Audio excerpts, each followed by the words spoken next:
Y'all can hear me good? Yeah. Wait. You hear me? Sound Yeah, check. I can hear you. I didn't hear Stu though. You said something? Minute Let's one is hear already up to some bullshit. it. Let's hear it, man. Let's see how you sound, bro. I don't see a mic. Oh, it's one of those episodes. Okay, there you go. There you go. Okay. Yeah, his hair is growing fast, man. Right? He had a fade. Yeah. I like the new style though. I think it suits him. It's a It lot better. works. You know the that first time he cut his hair, I wasn't feeling it, man. That first time when he cut the hair after his pro debut, I wasn't feeling that one. Well, after his New York Pro, right? The first New York Pro, I didn't like that haircut, but this one, I like this one, man. This Yeah, one this one's goes. good. This This one one's fits good. you. Yeah. Yeah, don't go back to the old barber. He fucked this shit up. What's good, Ken? It's been a minute. I feel like it's been a minute with Ken. Dude, it's been a minute, bro. It's been a minute. I've been busy, and bro, I feel like time is just moving so quick, man. Like I'm in prep, bro. I started prep. It's like I remember when this podcast started, and you guys would be like, "Oh, Stu's going into prep," and I'd be sitting back like, "Oh, I got a year." I had nothing to worry Yeah, about, and I'm here. It's like, fuck, it's bro. happening. You know, This idea of like we have time, bro. Man, we don't got nothing, bro. This shit just moves so fast. It doesn't matter if you're stressed, if you're tired, what you got going on. The shit don't stop. It's just dude, constant, bro.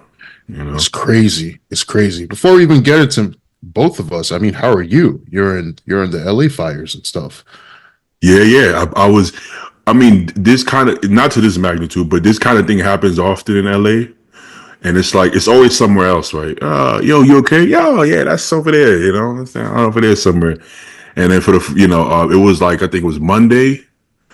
People were like, "Yo, you okay?" I'm like, "Oh yeah, this is over there somewhere." And then I'm doing something with Kane. I'm feeding him or something, and then I hear that alarm, boop boop boop. And they're like Runyon. I'm like, that's right outside, Runyon. Nah, it can't be that bad. There will be smoke, it'll be smoke. And then I hear shit like upstairs. I'm like, what's going on upstairs? Boom, boom. People running around. Somebody knocks on the door, open, nobody's there. I see people running out the apartment. I'm like, okay, I don't. It's Hollywood, but people are a little dramatic. So I go downstairs. Everything looks okay. I see some firefighters, but no sirens. Okay, I go back up, and then there's a neighbor of mine who's a former Marine. He's one of those people like if anything goes wrong, you want to talk to him. You know what I'm saying? You want to see what he's doing. Hey, everything okay? Hey, leave, bro. I'm like, okay. He tells me to leave. I'm leaving. So by the time I get back downstairs, now it's covered in smoke to the point that you know how fireworks go up and you see like little sparks fall down. I'm watching sparks of like fire fall down right in front of me. Then I'm like, okay, this is serious, right? Now by this time it's already gridlocked. So I see cars lined up into the garage and they can't move, right? Because if you have 5 complexes evacuating, where the fuck do you go? You get that? That's like I don't know, like 500 people trying to leave. You can't go nowhere. So we just sitting there and we all get out of cars and shit, looking around. I see people fleeing on foot. Like I see people like holding their luggage, just like I'm getting the fuck out of here. And I don't blame them because how long are you gonna sit there if you seeing sparks fall in front of you? At what point do you walk? You be like, I'll wait till the flame burns somebody's car in front of me, then I'll leave, right? So then you're like, okay, but luckily at that point there were cops trying to come in, so they kind of cleared a little bit of a lane. So once I saw that lane, and nobody gonna arrest me, motherfucker. It's just an emergency, so I just follow the fucking that clear lane. And at that point, nobody was coming in, nobody trying to get into the fire. So it was literally like a 2-way, but it turned into a 1-way. So Mm. motherfuckers was driving, people was trying to go on the sidewalk. At that point, it was how people get when shit gets real. Nobody gives a fuck about you. There's no law once there's chaos. Yeah, there's no law. That shit goes. Yeah. The neighbors that act like they care about you so much, yeah, if anything happens, motherfucker didn't say one word to me. Motherfuckers is pushing out the way, get the fuck out of my way. I'm like, now I know, now I know which one of y'all really fuck. When shit gets real, bro, people don't got no friends. They worried about themselves at that point. It takes like a special person to give a fuck. Like I said, my neighbor, He's the one that knocked on my door. Actually, he was just knocking on everybody's door to make sure they up. Because people be sleeping. You don't know. So yeah. So at that point, it took like an hour to get out of West Hollywood, and then I drove over to my sister's house, and like at 4, I can't sleep when I go to somebody else's house. I just don't feel right. So I texted Konevsky. I'm like, "You okay?" Because he lives like right down the block. He said, "Oh yeah, I'm already back." The fuck? Why are you back already, bro? Oh, it's a little smoky, no problem. I'm like, they let you back? You're like, oh yeah, they let me back. I hit up my boy Nate, and then he said they still have tape on our block, so we can't even get in if we wanted to. But I said, keep me posted.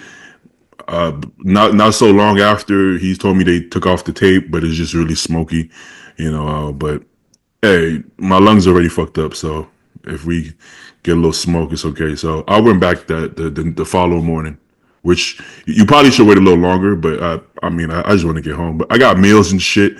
I was scared my GH is going to catch fire. I'm like, if my gear goes, boy, that's gonna put me in a slump. I don't want that gear to go. But these are the things I think about. Also, okay, so do y'all have anything packed like an emergency like luggage or something for emergencies? No, I'm in Jersey, bro. We don't get anything here, so I don't have anything. I don't have it neither. But I learned that people with kids always have that. I guess. Well, first of all, the older you get, you're gonna go through something that's gonna make you a little nervous. Like, right? Like, from my experience now, anytime I hear emergency now, I'm not gonna wait. I'm not waiting until for nothing. I'd rather overreact than underreact now. So that's a lesson learned. And if I had kids, I would imagine just that 15 minutes it took me to go up and pack, the shit was already almost too late. So I understand that you might not have that much time. And if you have kids and dogs and shit, now you have to pack the kids. The kids are running around, jumping around. By the time you get everybody ready, it might be too late. So I get why people get like that as they get older. It makes sense because now it's not just about you, right? Like you and your girl, y'all are good. Y'all could just take a couple of boxers and bounce. But if you got kids, now you're thinking about all this shit. There were people who weren't home, who left their dog home, who have to like get back and get the. You're not gonna leave your dog, right, to die. So these are things that now I'm starting to understand, right? As you get older, you just realize that if you're It's also not, where it's also where you you live. live is it's very important too. Like Cali, you guys have a lot of earthquakes. There hasn't been any one of serious magnitude, but the possibility is still very high. The That's true. wildfire is kind of just like this is something that's new for like downtown, publicly dense areas. But the earthquakes, I know that shit could hit anytime, so Yeah, you yeah. always have to be ready. And then Most people that notice. live in like tornado, places with tornadoes, that's something that's very, very rampant. You have a shelter, you got some emergency supplies, you just don't know when that shit's going down. Yeah, yeah, Uh, yeah. yeah. Well, like I say, hurricanes. I feel like you get like a notice because they watch the Decent warning. hurricanes. Yeah. You get decent Whereas warning. you can only watch a fire after it's already big as fuck, right? Oh, there goes the fire. And I didn't realize how fast fires move if it's windy, right? It's not something you think. How would you know if you didn't see it? But it can Yeah. go from like being miles away. Oh, okay, 30 miles away. No, don't worry about 15 miles away. Damn, wasn't it just 30? But 5 miles, like how the fuck is it moving like that? My only thing is like this would usually happen like in a forest or like a Runyon makes sense. There's trees and shit. But how is it happening in like legit neighborhoods, like houses? Like I'm like, where did the fire start to even get to that point where it's like just engulfing a bunch of homes, like right? I feel like it needs a lot of shit to stick to. Like it's hard for wind to like just when you have densely populated areas with homes, wind has a hard time getting through the homes, right? I just thought it was a little weird, but It's they all did it's all catch it. wood though. All That's houses are true. made of wood, so it's just stoking the fire. That is It's true. different if they Yeah, were made by brick or something, it would have stopped it. But you're just adding, think of a fireplace, you're just adding more wood to the fire, bro. Like, and you're literally fanning the flames, for sure. as you're Yeah, doing yeah. it. That's what happened. Would you? So okay, so they arrested a few people for like arson, right? Granted, believe it or not, that does happen. Like people do start fires. Mhm. Not, I don't believe like all of these fires were man-made per se. It could be not. But to what extent do you think this was natural versus the people who were adding on to it? I heard that the Palisades, because I was watching the news, they said that it actually started from one of the overhead power lines. There was a Mm. surge in the power line, and that actually the power line actually caught fire, and that's what started the whole thing. So I It's don't know funny you say about the that. other. Yeah, I don't It's know about funny. the other place. It was windy like a day or two before. At this point, I haven't heard of any fires, but I was driving to, well, my gym closed while I was working at a zoo. Lights went out, gym closed. So I started driving to Golds. And as I'm driving, this day it was windy as fuck, like to the point that the cars moving, trees are falling on hitting people's cars. They're like maybe like a couple of miles away. I see like a big explosion, like an electrical explosion. I'm assuming a tree hit some kind of power line or something like that. So that probably happened quite a bit, right? Because if I saw it personally, it probably was happening quite a bit, you know. So um, I don't. Some people make it seem like the government was running around starting fires. I don't know if I would go that far, but I will say that businesses sometimes try to capitalize on when shit goes to shit, right? As far as, I mean, not just business, everybody, because there's people looting. They stole all the mail at the house. I think there's a lot of people who were like, oh, okay, something shit is going wrong. Let's capitalize on this. Let's take advantage of it, right? As far as the insurance companies, the reason they drop the fires is because they know fires are going to happen and they don't want to pay for it. So insurance in general is kind of a scam, but That's not the whole story there. So, that's what. can you guys hear me? Yeah, Yeah. Okay, good. Yeah, my mic was working. I was just messing with. Um, so with the fire insurance in California, there was a lot of policies that they decided not to renew right at the beginning of the year because that's when, the new year is when your new policy starts for a lot of people. Um, so basically, California disallowed these insurance companies from increasing their rates. So they just removed the policies entirely. So they put like a price control basically on insurance rates because they were going to increase rates to make up for this increased fire risk, which is real, because they won't clear the fucking brush around LA because environmental groups are suing to not let them do it. So, anyways, a bunch of people found themselves high and dry all of a sudden January 1st. And then, like January 3rd, 4th, 5th, their shit's all on fire. So it's Oh, like the wait. worst timing ever. But I mean, I'm no fan of insurance companies, but it wasn't just evil corporation being evil. yeah. It was, The It wasn't their fault. magnitude is way too high for anyone to think this is some kind of conspiracy theory. Like it's almost as close to the Hawaii fires, the one that happened last year. Was it last year or 2 years ago? Mm, Like, I mean, no one gains from the level of destruction that this has had. So that doesn't make mm, sense to me, honestly. yeah.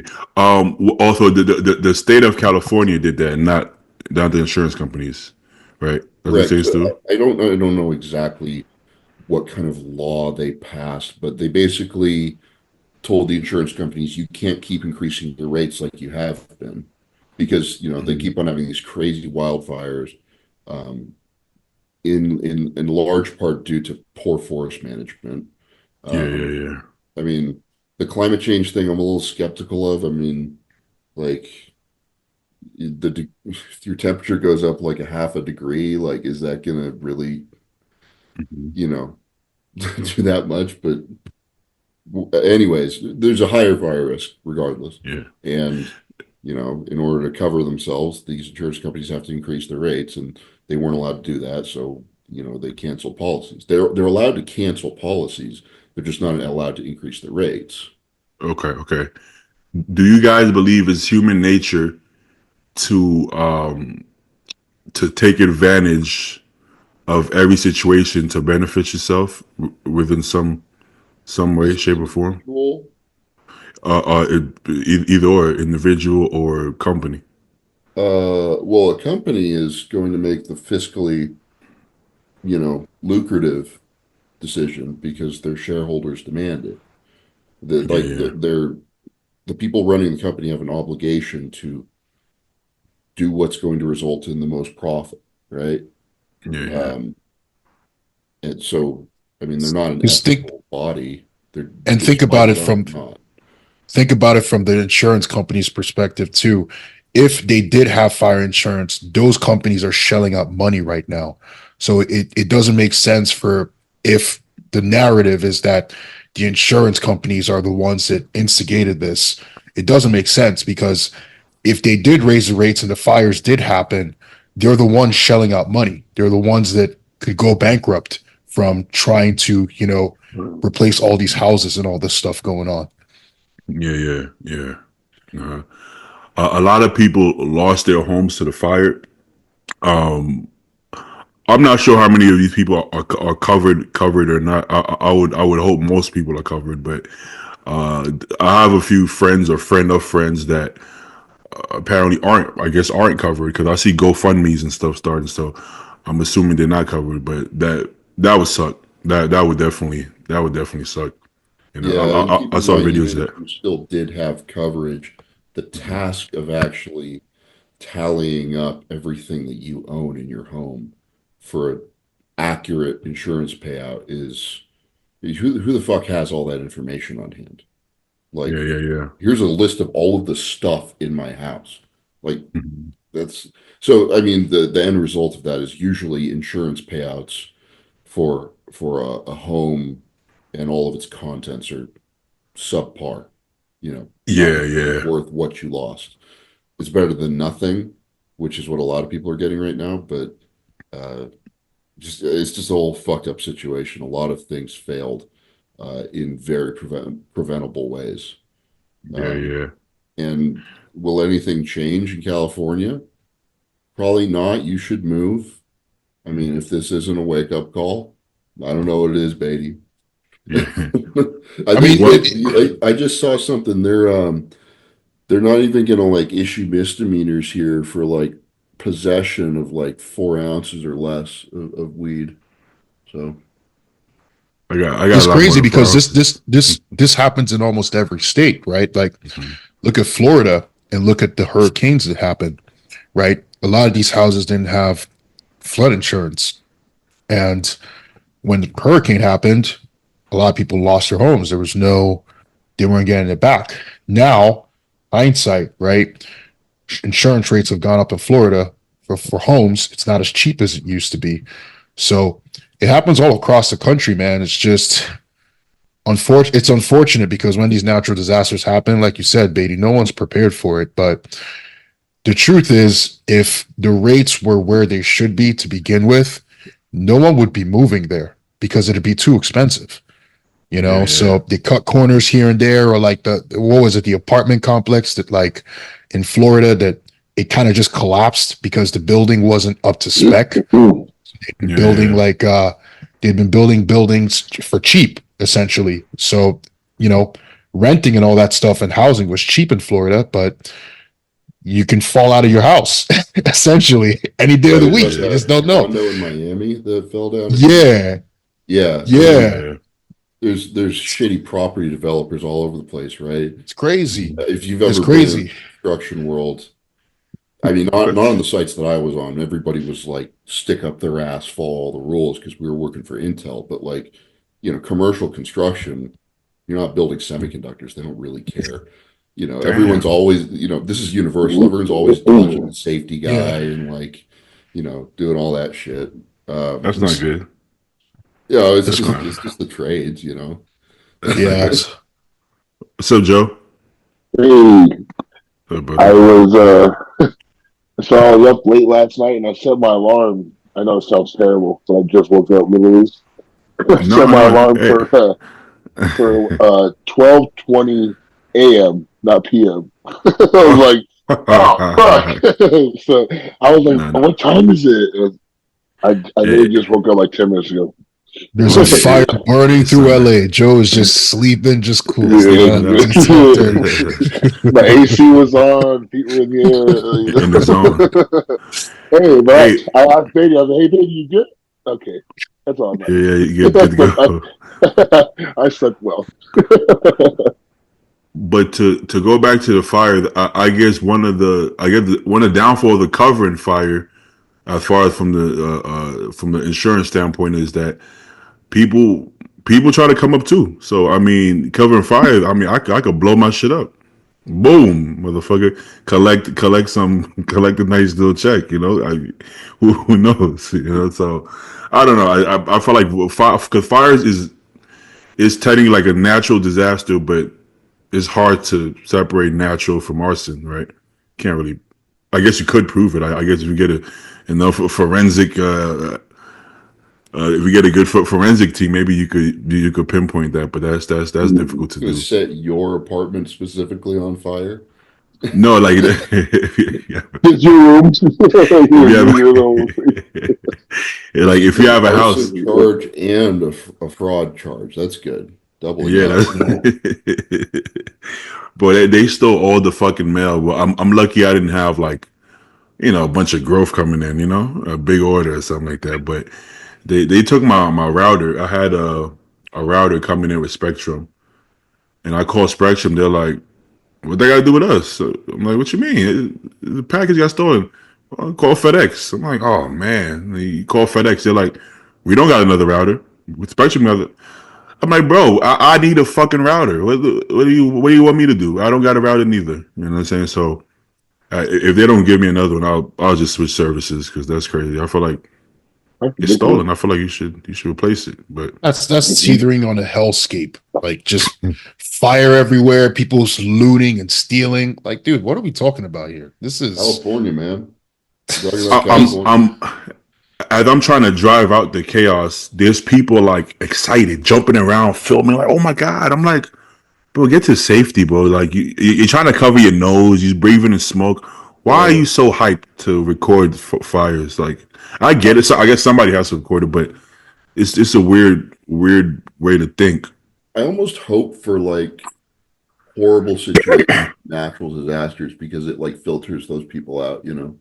For sure. Natural natural selection. selection. Natural selection has been disappeared, and these things. Now, Too many I'm dumbasses saying are that running as a rampant. 300-pound useless human who can't run, jump, or climb or anything. So, like, Yeah. I'm fucked.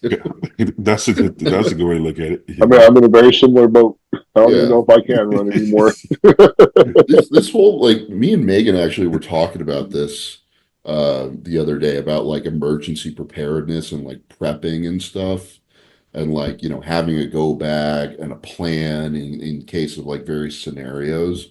Um, it's actually like something you should think about, you know, not super hard because that's a crazy rabbit hole to get into, potentially, but like, yeah, you probably should have a bag of stuff, and like dry food that won't expire, and a plan in case something happens. Like 3 years ago here in Dallas, there was like this crazy ice storm, right? And the power shut off everywhere. Nobody had heat because most of the heat is provided by like electrical. So there were people like, you know, trying to keep themselves warm and keep themselves fed for like weeks, when there was like no essential services, you couldn't get anywhere. A lot of people died actually because they don't know that carbon monoxide is a thing, so they start their car in their garage to stay warm and kill themselves with Man. it's just crazy shit like that. And if you're prepared for something like that, then you stay in your place for a couple of days, and you're okay. But I don't know. It's something to think about, definitely. Most people don't even have a flashlight, bro. You know, Yeah. most people don't even have a flashlight because the iPhone got a flashlight. So why do I need a flashlight? Yeah, but when you can't charge your phone, you might need a flashlight. So it's one of those things. Yeah, I feel like especially if, but like I said at the beginning, especially if you have a family, I feel like the stakes are higher. That's usually when people start thinking about this. But shit, you got to survive to have a family, right? You got to be kind of have to be alive to even make it to have a family, So you gotta protect yourself too. Hey, hopefully it's all under control. At least my neighborhood is under control, but hopefully all that gets under control, and that starts to get better. But this is I've never seen it like this. I've never seen it this bad, So I feel bad anybody, for the older people, like the old people yeah. that like have all that lost all that stuff. Like you can't start over. What are you gonna do? No, yeah, the old people they didn't want to leave. But I saw old people sitting like on the stairs, like there's like a complex across the street, and they were just sitting on the stairs while people were driving. I mean, I guess they figured, like, where the fuck I'm gonna go? Like, I can't. It's That's what I'm already saying. gridlocked, Can you imagine what's going through their heads? Like, okay, well, I lose all this shit. Like, how? How do you start over? Like, you can't. There's no time. There's no. You can't work like you used to. You can't rebuild. Like, No, yeah, that's horrible. Yeah, but yeah, Joe was talking about like running and jumping. When I saw people fleeing on foot, I was like, I don't know if I can flee on foot. I got to be honest with you. You know, I don't know how far I would get if I had if I had to flee on foot. did I you mean, put your Crocs in sport mode? yeah, I definitely have my Crocs So you're in safe. sport book, You're good. but Ain't no stopping you now. that's something you got to think about. What if what if you like, what if you like 2 weeks out and you're taking a nap? Would you be able to get up and devise a game plan to get out of there, or would you? How brain dead are you 2 weeks out? You gonna be like, fuck this, go back to sleep, or what you gonna do? Rather die a fiery death than get up right now. How do I you feel how do like I you probably handle it? won't give a fuck in 2 weeks out. Honestly, I probably won't give a fuck. I feel like I would definitely prep a meal because I didn't prep no meals. I took a tub of protein powder and dog food. That was about it. But I probably would be like, fuck this. Let me get a meal in real quick. By the time I got that meal in, whole apartment would have been smoked up. But at least I got that meal 3 in. You know? All right. We got anything else to talk about? Honestly, I you know how we just talked about how consumed you are like towards the end and Mm, bodybuilding, maybe. I yeah. wonder that. Like, I really wonder if I would give a fuck at that point. Yeah. It puts you in a kind of a fucked up place when you get that deep into prep. The world doesn't. You have no perspective on life. It's just bodybuilding at that point. And I think it's important to get out of that. And it's important to have people to ground you. But that's also a reason that sometimes I feel like maybe you shouldn't date a competitor, so you can have some perspective in life of real life versus competing. Because I feel like I know people who are always stuck in 2 weeks out. There's no perspective of life. It's just bodybuilding, right? And I don't think that's healthy at all. I think they have to. Some people argue that you have to be that way. I don't. But I don't think you should. I think you have to understand that there's life that exists outside of whatever you do. But to each his own. I Like think I said, everybody. to each Huh? their own. But I feel like it's just a really stupid mindset when it comes to like real shit, like Yeah. that fire and shit. Like, I don't know. I'd like to think better of myself. I really hope that I I'm hope not so. dumb. Like, That that if that really crossed my mind, I like even if I had to think twice about it, I feel like there's something wrong with me. It's like, yeah. but You I you won't, but I may not be ready though if I leave all my shit behind. Like, what the you fuck does that matter? you might get a pass till like what age could you get a pass to that? If you got to be really young, like 21 maybe I was 22. gonna say, if you're 30 already, you have to think Come on, twice. I bro. feel like you're a fucking, your You priorities out are your damn fucked. mind. You out your damn mind. You got to be pretty young. Like you guys ever get DMs of like teenagers like, oh, this is my life.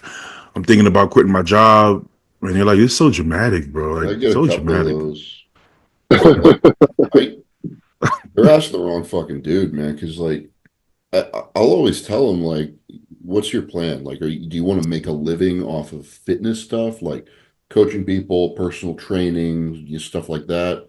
Okay, that's legit, right? The personal trainers can make a great living. Um, but I mean, being an influencer, that's a fucking terrible life plan. Like, Yeah. where's are you going to be able to save money? Are you going to be able to invest anything? Are you even going to be able to pay your bills? and you want to quit a good job to go and do that? You don't need to Yeah. quit your job to do that, first of all. Like you can work full time and do that because the amount of time it Shit. takes is pretty small. The truth is, the people that always ask those questions, that I come across and I They kind don't of make vet it them a little bit, they're never all in. It's different when you're all in. If First of all, if you're all in, you wouldn't even be asking that question. because you understand that you need money to fucking be a bodybuilder. So Exactly, Yeah. exactly. right? If anything, like when I started, I wanted to get another job. I'm like, oh, I can't afford fucking GH. I can't afford this shit. Yeah. I need more money, not quitting my job. I'm like, I need more work, not less, right? So basically, we're kind of saying like I feel like you wouldn't be asking that because you would have perspective. You're asking that because you're not actually all in, so you don't understand what you're actually saying, right? I had a client like that. To make it even worse, he was natural on top of that. And I'm like, so what's your goal? Yeah, I want to be a pro and I want to go to the Olympia. And it's like, bro, relax. And I'm like, so why are you competing naturally? Yeah, because I felt like I want to give it a chance, see if I could do it naturally. Do what naturally? Oh, if I could, make it to a high level naturally. I'm like, no, you can't. Just judging off of your physique right now. Oh, I just want to see. And it's like, it's really, even on cycle is probably not going to happen. So the fact that I don't understand how you could think that highly of yourself without even doing a show yet. It's insane. That's probably why, because you don't understand what it means, what it takes. It just there's no perspective. You want to be a natural bodybuilder, you could do that, but you can't even. They're so far off. You don't even know where to start. Like, where do I start? Like, what are you doing here? Like, this doesn't make any Where sense. you What's start, your get a fucking job. Get exactly? a job and probably just keep it because there's a 99% chance you're not gonna. No. Go lay down. Because No, what people see no. online, they get this false impression that they can achieve it sometimes. Because the depth, the depth alone of once you're a pro, before you even get to being a pro, people are like, oh, I want to turn pro. And then you see the guy and you're like, dude, you're going to get chewed out on a national stage. It's not happening. I think that there's this misconception that like I can just wake up today and do this thing and everything is just gonna magically happen for me, because they think they're like, I don't know, Ronnie Coleman or something, where Ryan Dobson just saw them and they stepped into a show and their life changed or something. It doesn't work like that. Um, there's just so much depth that till you actually start competing and going through the ranks, you realize when you say certain stuff, the implication of what that means. For you to say, oh, I want to be a top 10 Olympian, it's very easy to say that when you've never competed before. So you actually start competing and you realize, shit, I actually have to win a pro show. Then I have to beat 20, I don't know, 15 guys to make it to top 10 in the Olympia. It's not an easy feat. It's not as easy as people think it is. It's funny because the people that think like that, they don't get very far. It's really short lived. And the people that I've noticed that actually continue to make it are people who, if anything, downplay themselves. I think that's why they work so hard, because they don't think they're the shit, right? Whereas with that mind frame, I think you think you're so good that you don't understand how much work you need, right? I Right? think that's the thing is like they see Chris Bumstead make YouTube videos and they're like, oh, that looks like a nice lifestyle. I want to do that. And I mean, the biggest thing they want to do is not go to work. They don't want to go to their day job. Like they're just lazy, right? Yeah. Um, and fuck it, dude, I'm kind of lazy too, but like I'm lazy too. What's what to understand do? like I hate doing shit. I understand that it's not going to work long term. Yeah. Hey, being lazy sometimes can work to your favor. Sometimes, I mean, it's like being lazy but having hardworking roots sometimes play to your favor, right? Because I used to work really hard physically, But now I'm too lazy to work hard physically, so I'm trying to think of ways where I don't have to work hard physically and make money, right? So it kind of flips around, but you have to have a hardworking mindset to begin with to make that work, you know. Because the way I used to work, I could never do that now. I don't think I have that capacity to be somewhere working physically so long. I don't think I could do that, you know. But You know, that's super funny you say that. I thought about that the other day, mhm. and I was like, you know, because I've been what this is, I think two 2 years, oh, going on 3 years. Then I left my job because of the physical demands that it took in trying to be a bodybuilder at the same time. Yeah, And I'm actually making more money now than I did in my old job, which is cool. Obviously, that's the goal, mhm. right? But that crossed my mind. Like, would I even be able to go back to the workforce like that, like mentally? Because you get Yeah, so used to, yeah. this life and doing like your own kind of thing and creating your own schedule and all that shit. Can you imagine like reverting backwards? Like, I don't even know if I can listen to anybody So anymore. it, Like, to be honest, it like you tell me what to do and stuff, or like I don't know, it's weird. Like I never it's used to be hard. like that, because all I Yeah. knew growing up was that side of things. But I don't think I can go back. I mean, if I had to, obviously I would. But Yeah, let's hope you don't got to go back. just the mindset, like fuck, I don't even know if I could do that. Like Stu, do you Yeah. think being gone for as long as you have, like you can revert back to that lifestyle anymore? If I had to, yeah.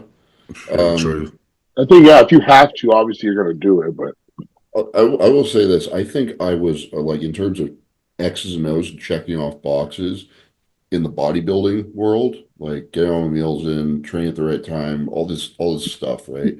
I was better at it when I had a day job, plain and Because you had simple, the structure. because I yeah, had the structure. structure forced on me, and I'm forcing that structure back on myself by like having a routine, uh, that I just enforce on myself. But like for the last year or so, I didn't, and it was really bad for me.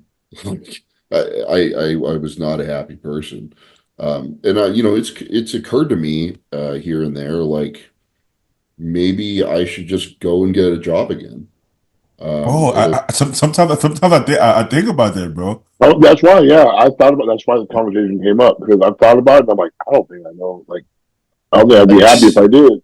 I'd have to find like a job that's engaging, right? Like the job that I was at previously, big reason I wanted to leave it was not because I wasn't capable of doing it, but like it was just mind numbing. And the organization itself was not that well ran. But if I was like working in like a company that I enjoyed and with a team I enjoyed, then yeah, I could go back to that, I think. I So, mean, what the biggest thing I have to give up is like all the stuff that I got to do in 2024, like traveling and going to mm, expos and shows and guest posings, because you got 2 weeks PTO and that's it. So you don't get to do the pro bodybuilder circuit thing when you're working at a regular salary job, but you don't need Stu to, you know? Stu said that when he had the job, he was actually more structured, right? Joe, you train people too, right? You know Well, when how when you have those couple days, so let's say holidays, when you have no clients, bro, Mhm. your day falls apart. You're like, what the fuck what am I doing? I need to do something. Can't just sit Bro, here. What the fuck? look at what time I woke up. Like, Exactly, I was like, fuck. Like, I'm eating fucking Pop Tarts. My first meal is right now. Time to make it. It's bro. ridiculous. It's to the point that that's why I'm like, yo, should I get a job? I'm like, I'm making enough to cover my bills and save some money, but I have free time. But then I'm like, what can I do to fill in the gap? So I'm trying to think of ways. What can I? Should I just get a job? Because I feel like if I got a job, I would actually make better use of my time. I feel like I would still get everything in, but I would be more efficient because I wouldn't be sitting around on fucking Instagram or some shit, right? So I feel Yeah. like I'm like, but what can I do? But then I'll get a text from somebody because I still have friends who work the jobs I used to, and they're like, hey, bro, I got this event in I don't know, Hollywood Hills, security this much an hour, and I'm like, oh, that sounds pretty good. Then I'll just leave him on red and I don't reply. It's weird because that would be perfect. Like it would be spontaneous work that I can do whenever I have time. But just the idea of now I have to find a suit that fits again, put on a suit and fucking stand there, and people be like, "Hey, you lift weights," and I'm just standing there all night, not moving. A bunch of drunk rich people. Then I'm like, I don't know, but I probably should. I probably should do that. I feel like I would be, I would make more money, which is great, and I would have probably better structure than sitting around waiting for my next meal. But And The there's one time part, for it. Oh, sorry. Go ahead. yeah, the one part that I do like about working a job is you kind of get separation, the separation from bodybuilding. Yes. Yes. Like I just kind of feel like because I did the personal training thing, there was a time I was working and doing personal training, and bodybuilding, and it's kind of like outside of my work, the personal train, it felt like my clients were taking my energy for bodybuilding as well. for And it's sure, kind of for like you're sure. just all in. It's just this one big bubble that you can't get out of. So I feel like for me, work gives me a little bit of that separation. It kind of sucks, like Stu said, like even me this season, I can't just say, "Oh, I'm gonna keep competing till I make it to the Olympia." Do New York, do Legion. If I can't make it, that's it. I'm done. I'm done for the season. You go back to work, right? But at the same time, I feel like I don't think about bodybuilding like 24/7. It gives me some kind of separation from it, which is kind of healthy. I think that's a very healthy thing in this sport. Very much so. The '90s guys are gonna roast Kenny. I'm like, why don't 2 shows, bro? Why you don't do fucking 10 shows like I did back in my days, bro? I Come on, mean, because even if you are doing it full time and you don't have a job, like Yeah. me, I mean, it doesn't make sense financially to go to 5, 6 shows in a season because you're paying for all the travel, you're paying for all the hotels, you're paying for all the everything, you know? So, like, what am I going to fly to fucking Europe to get spanked by some judge who doesn't know who I am and has already picked a winner? And, you know, Brazil, Yeah. go to Brazil, do the Arnold Brazil, man. right, That'll you work. know, Yeah. it's, you have like, a set number of domestic US shows that you can do every year. Um, and you look at the airfare and shit, you try to do the math, line up stuff that makes sense financially. Like maybe you make $1,000 at this show. Ooh, Mm. you almost covered your expenses. Like, And like, yeah, it's technically a platform. The stage is a platform to build your publicity and like your brand and your image and stuff. But like, fuck, man, it's the X's and O's just don't make sense for most of yeah, us. and I feel like that platform perspective, Stu, to be completely honest with you, that platform perspective really mostly works once you become a like top 10 Olympian. Yeah. You're a And at that perennial point, you Olympian. got good contracts, anyways, for the most part. Exactly. Um, Exactly. so what the fuck, man? Like, it's like that argument just rubs me the wrong way because it's like working in an internship, an unpaid internship for experience. You know, when you've like just gotten out of college or something. Like, no, you're taking advantage of me. Yeah. It's not a It good deal. sounds like a bunch of excuses to me. I think you just guys are just lazy nowadays, if you ask me. I got excuses for days, man. Hey man, give me a weeder contract. I'll compete all year, bro. All year. Y'all don't want to train hard. Y'all don't want to do two a days. Days, what happened to 2 days, bro? Y'all don't want to do 2 days no more, bro. Fuck it, bro. What we used to do, I think I'm a little bit older than y'all, but we used to do fucking 1,000 reps on leg press, bro. Every workout. That's what we used to get down like that. No, none of that insulin bullshit. None of that. None of that. Just hard work, bro. Hard work. You know what I'm saying? Years. So that's what we did. So you guys can't pose. Y'all don't want to practice posing. Come on, man. Christmas trees are gone. Let's We don't celebrate Christmas no more. Dude, it's so fucking irritating because like that's literally what these old hats say. Like, dude, you're in a different you have just have no idea anymore. Like you yeah. didn't live through this. You lived through something 30 years ago that's almost unrecognizable in terms of like the career making landscape of it. I might not. I might not have straight glutes like y'all, but look at my quad separation, bro. Quads separated the crazy, bro. So, coaches, no coaches, none of that coaching shit. I just don't think it makes sense that anybody argues from an old era, new era stuff when new era has more more research, like more fucking like just time under something, better equipment, all kinds of shit, and you're saying your shit was way better or whatever. Doesn't make any sense to me. The funny part of that happens in every sport. Honestly, I think it's like old man syndrome, bro. It's just it's probably gonna happen to us because it seems to happen to everybody. I hope not, but if I'm being honest, it's probably gonna happen to us. Everybody does it, bro. It's just it's a thing, right? Like imagine Shaq sitting there being like, "Oh, these big guys, why are they shooting threes for? This is stupid. They can't. They don't. They're big. They should be in the paint." It's like, yeah, they're in the paint too. They dunking on people, but they can shoot the three, and they're not missing free throws like your big ass. Like you ever thought about just even music, right? Yeah. People are always talking about music. Oh, the stuff you listen to nowadays is trash. Like, I'm gonna be honest, man. If I'm old and I'm listening to the stuff that I listen to, and I play it out loud, I'd be a little fucking like, man, what the fuck is this guy listening to that shit for? Like, Well, it's already happening. My car all out. This old ass man. Low key, it's already happening to me with music. I kind of feel like that with music. I'm like, you know what I'm saying? It's just I feel like it's an old person thing. Like, what is this mumble rap? Yeah, what is this trash? This is like I used to listen to. You remember when they was getting ready for the Tyson fight, and then everybody's like, "Yeah, he gonna fuck him up because these young boys they don't really work out. They don't know how to fight." I'm like, I gotta be honest with you, Jake Paul doesn't know how to fight.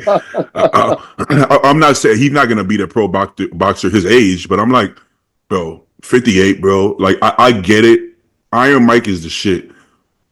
Yeah, in his prime though, but like same way we're not gonna think Ronnie is about to beat Samson. It's like that time happened, but they can't see past that. They honestly believe that guys are not doing stuff, and it's like, what would make you think they're not working hard? Why? It Because happens in bodybuilding too, bro. Look at when Levroni was coming back. Dave was like, he's gonna smoke everyone. No, for real, that really was said. It was a thing. It was a real thing. They were like, yeah, if anyone can do it, it's Levroni. Like I was like, you guys serious, man? Keep in mind this: even Levroni has prime is not beating Phil Heath. That's the craziest part of it. Why would you think he can beat Phil now? Like Phil, I would say what top 3 at job. I could say top 2. Top 2. Even top 2. You know. So think 2018 that he came back. 2017. 2016. It was 2016. I think so. Yeah. Yeah. So Phil's still in there. At that time, like Phil was kind of hated, and he was very much so hated. Root against him. It's just emotions. There's no logic. Just emotions. But to say that is insane. In his prime, he couldn't, but because he's coming back, because these guys, if you see Phil work out, he don't work hard. He don't really want it, and it's like, I think he wants it, bro. I think he wants it. Bro, speaking of Phil, I went to Torture Gym, and there was someone there that just a regular ass guy there, and he went up to me and he was like, "Hey man, I don't mean to bother you." He was like, "But I just want to tell you, you look fucking incredible." He's like, like, I don't normally see people like you in here, bro, so I have to give you credit where it's due, blah, blah, blah. Thank you, man. I responded like a normalized response and, gave him the time of day, right? And like, it was a vacation workout. It wasn't that serious.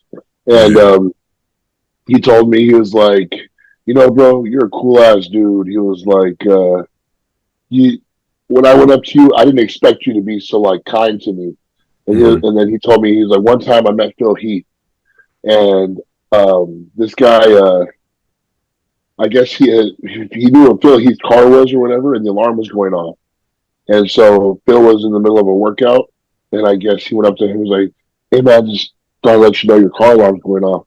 And Phil went with his headphone like, "Don't you ever fucking bother me again while I'm working out." Like, and then and the guy was like, he's like, "Yeah, so he's kind of a dick." Damn.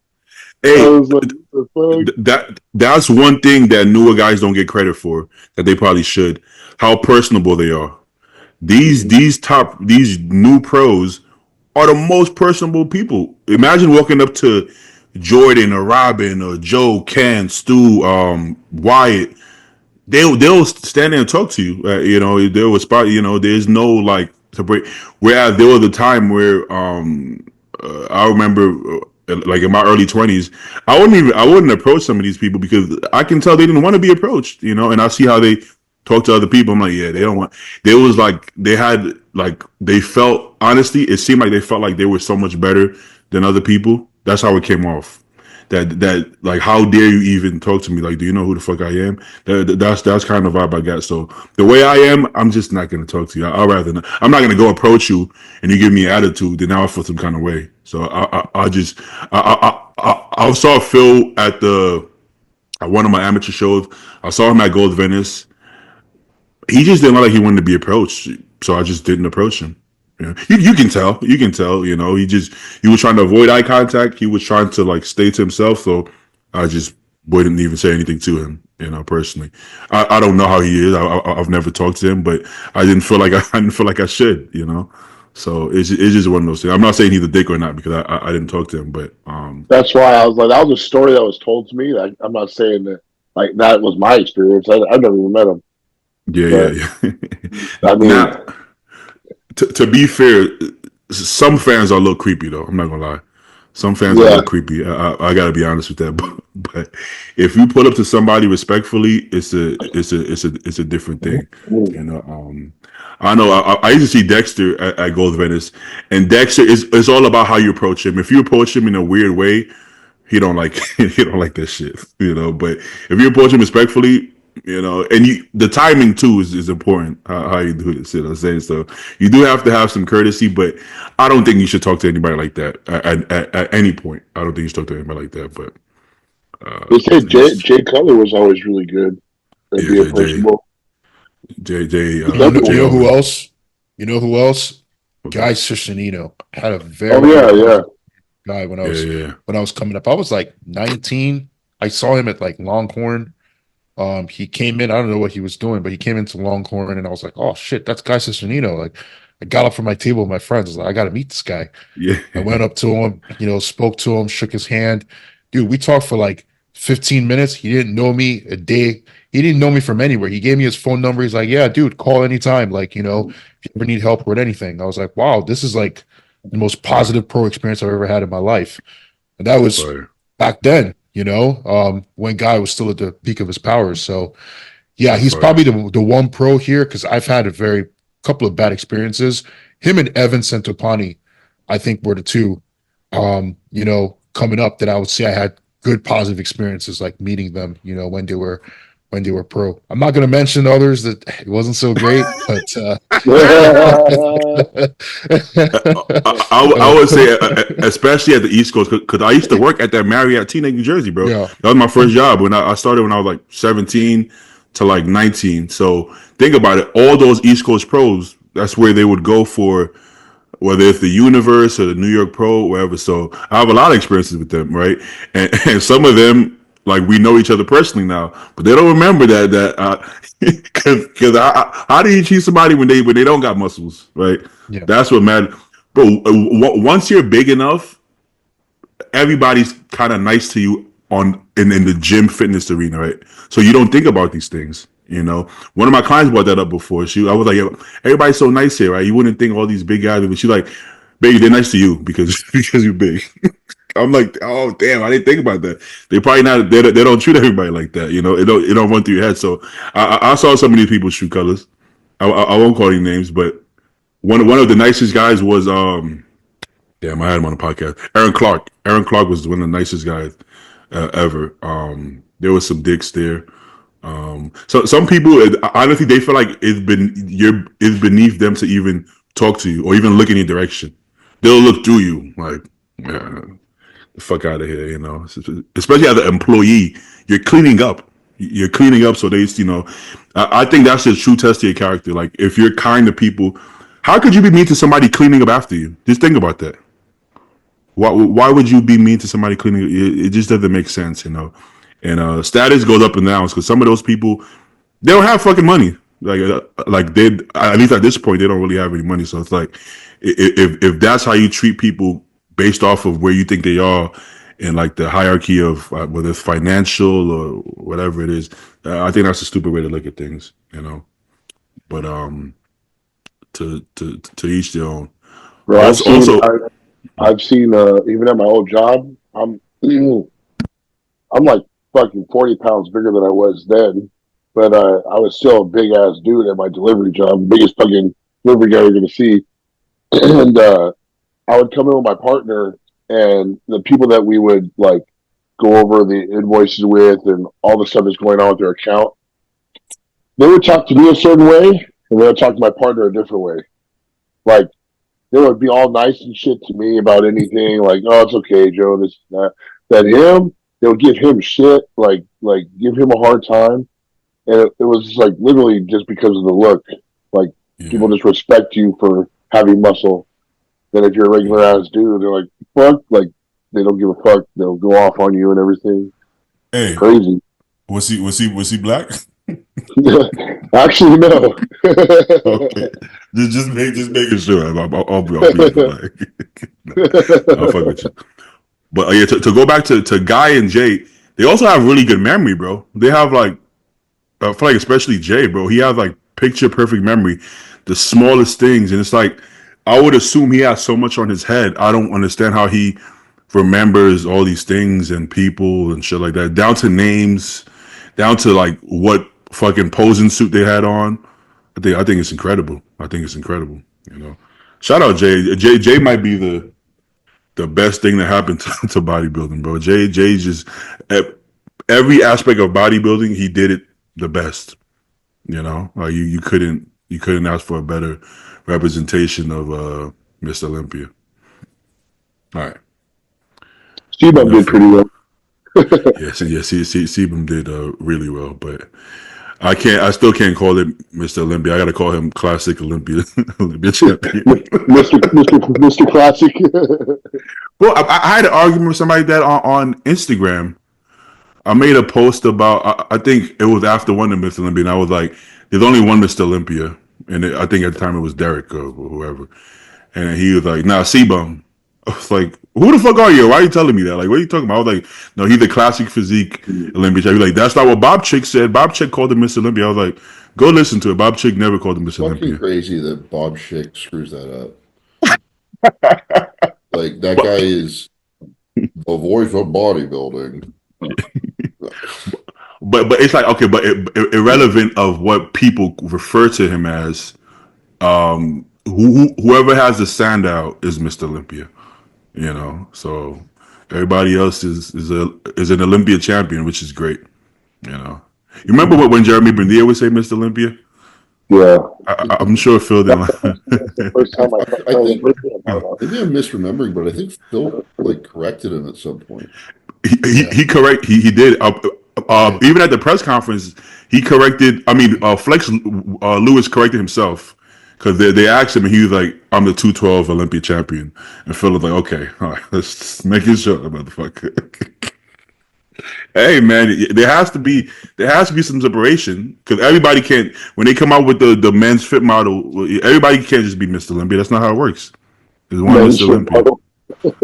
The fit model Olympia Yeah, champion is not Mr. I was Olympia. just talking about that. That one's coming soon, right? That's got to be coming soon. Apparently, I mean, And That might be they're perfect for probably you. going to say the original men's physique look. That's what they're going to want. Yeah, it would be like TikTok kids, the division. Literally, like the barely noticeable amount of muscle and like kind of leanish. It's gonna be so despicable, man. You know what I think would be cool? A celebrity division. You bring all the celebrities, get them shredded. Yeah, that would actually be pretty funny. Would somebody who's rich even want to diet that hard? Well, Yeah. for somebody to act, Hammer somebody, Ozempic, dude. huh? Just hammer Somebody, Ozempic. oh yeah.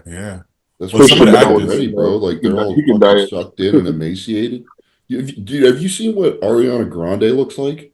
Yeah, She Yeah, snatched this man. guy out of a camp.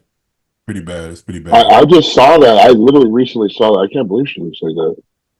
That I wasn't don't for know the what's going movie. on with her, but That wasn't for the movie, was it? It was just a lifestyle choice. I don't know, man. But Big Sean definitely got out at the right time.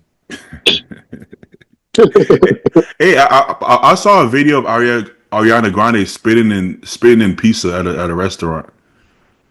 Like she was Yeah, there that, and she that was a long time ago, I think, now. that was why is this selective outrage? How come she didn't get canceled for that spitting in fucking public pizza? Maybe she was doing it for like a fan. An Eating the pizza afterwards. odd request. Yeah, that's a hard request. All right, Not is there surprising. anything? Is there anything going on? Oh, they're the beef between Chris and Sean Ray, but that never stopped. Yeah. Well, I mean, it's Chris does. It's really Sean Ray just beefs with has the beef with everybody Everybody. else because Chris. I mean, he's the one that goes after Chad and Chris. That they don't have anything to say about him really. Was it really a beef? Was it really a beef though? Like I know Sean Ray's always he always puts his foot in his mouth, but like this time, like what Sean Ray was saying is no different than what he's been singing for years. He's always said that he doesn't believe that pros should have coaches, and that's literally what he said. He didn't personally attack Chris in any kind of way. There was no dig at Chris whatsoever. It was just like he doesn't understand why top pros today Well, have he coaches. did. He did because after he said he doesn't believe Derek needed a coach. He said he did say especially Chris Aceto, just to throw that thing in there. Oh, he did? Oh, he no, did. I didn't see that. yeah, he did that. But Kennan's right. I mean, Sean been saying that forever. My only issue is that why are you concerned about what if somebody feels like they need a coach? Why is that a concern? Right? It's like if I'm like, oh, you don't need boxers. I don't wear boxers. Why would I tell you, oh, you shouldn't wear boxers? It's almost irrelevant. If he wants to coach himself, he would, but he doesn't Well, want that's to. just you. That's just it. You just said it. It's irrelevant. No, he's irrelevant. He is irrelevant, and the only reason we're talking about him is because he talks shit. That Like that's okay. seriously. How many? I'll bet we get more views than whatever fucking podcast or show Sean Ray does. That's probably I don't maybe even know what that's it's why. called. But think about it, right? Think about it. Lee Priest says the same thing. He's not the only one that's speaking this narrative. No, It's for sure. just because The way let's he be says, honest, it's the way he No, says it, no, right? It's the way he you says it. deliver a message matters. but Yeah. that's always it because I would argue that 90% of What he says technically has a point. It's just that he says it in the least tasteful way, and he always adds extra to it that doesn't need to be added. Because nobody gets mad at Lee when he said it because Lee doesn't say it like that. Lee just says, "Oh, you could do it yourself," and it's like it's not wrong, but why It's does sarcastic. It's funny. why that's like me saying, "Hey, oh, you can get in shape with that clan." Okay, it's like Yeah. you can get in shape without a coach.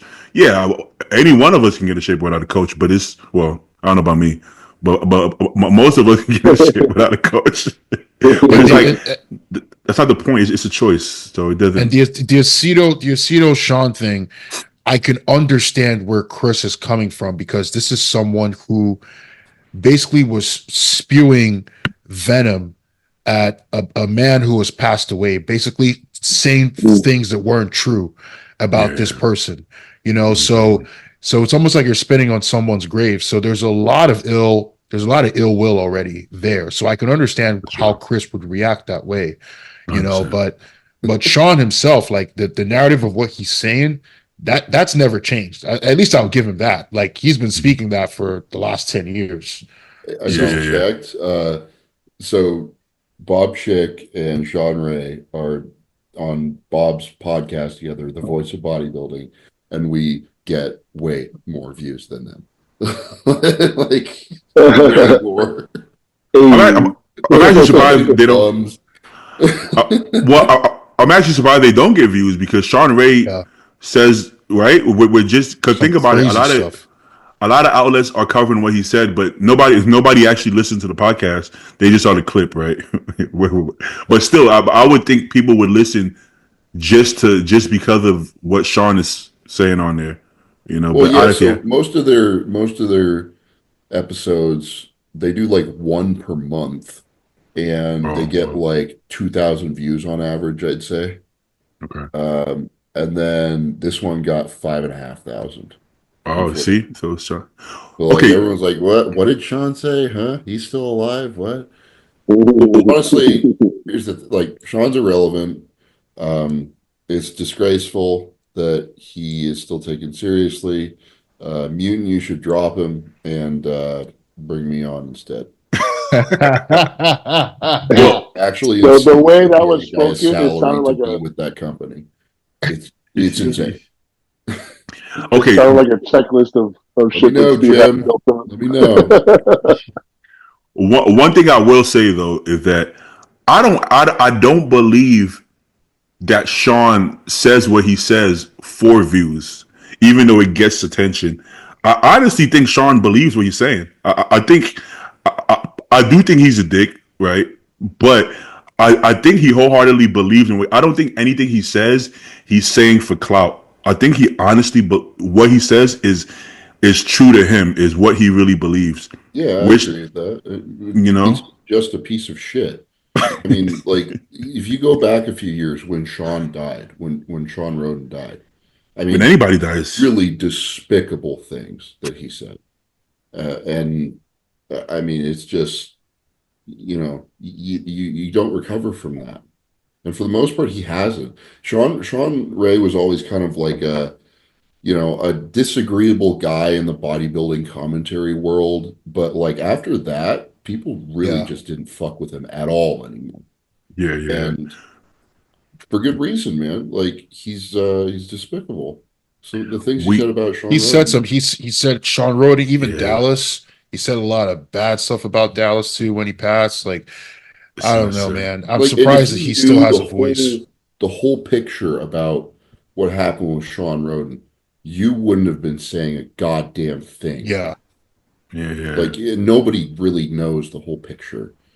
I've spoken to a few people about it, and it's like it's a tragedy what happened to him. it's But like Yeah, most people don't know, and for you to come out there and say just a bunch of made up shit because you don't know, you weren't connected with the situation, you didn't know what was going on, and yeah. just to go spouting off for what? Like, And it's and dead.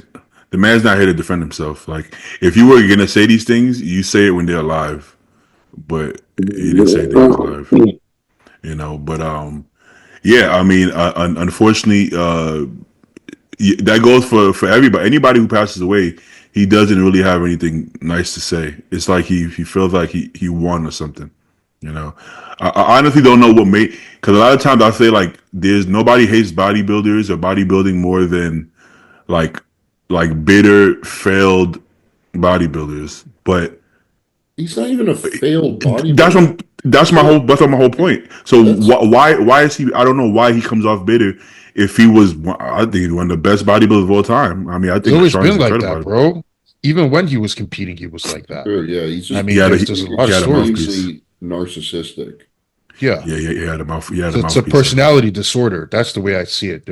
That's not normal. That's not a normal person. It's a personality Yeah, I disorder. could.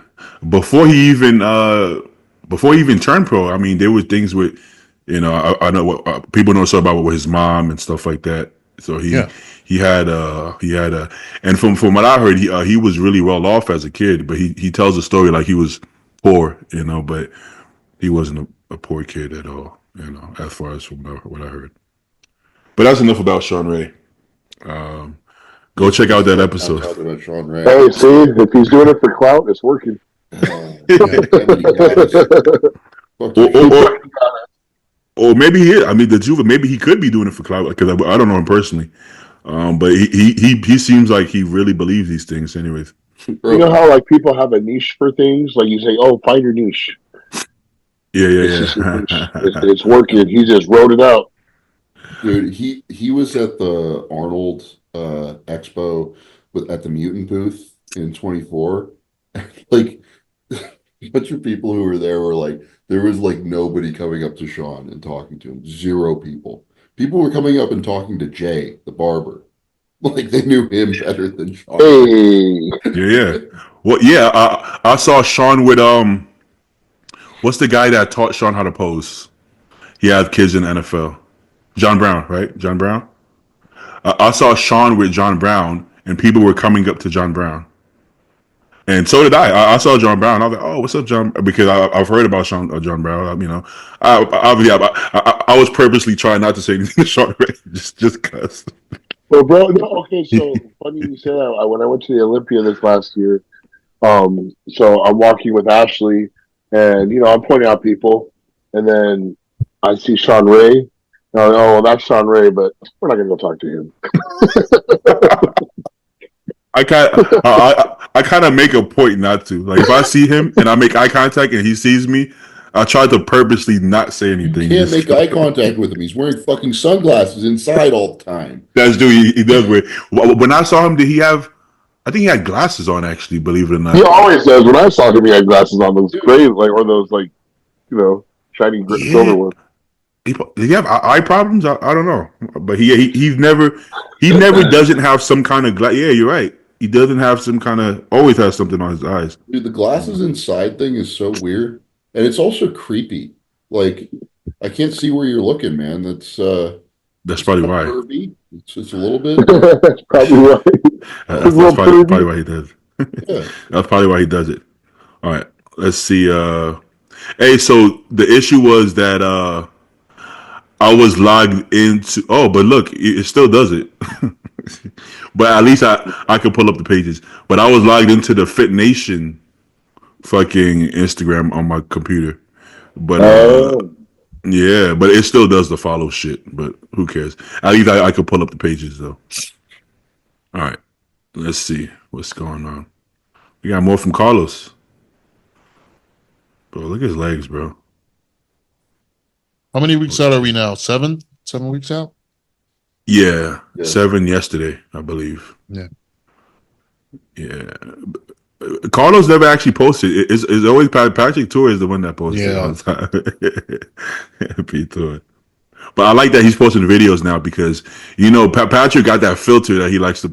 I don't know if he adds it, but there's always that people talk about Patrick filter. But with Honey, Carlos, filter. no filter needed with Carlos. Carlos, he got the goods. You don't need no damn filter. Shout out Aceto's the Carlos. Muffin Man, right? Aceto's the Muffin Man. Yeah, she. Hey, who has better legs than Carlos? Or let's say bigger. I am. Oh, Nextzilla Quadzilla. bigger. If you're saying Yeah. bigger, Nextzilla, but it's not as Yeah. detailed. I think Carlos, Yeah. Vito, and Nextzilla have the best legs in the IFBB. Personally, I said I can see that. Quadzilla. I meant Nextzilla. You see, I got confused. Vito has the most detail on his legs probably out of everybody. Glutes, hamstring, and quads, right?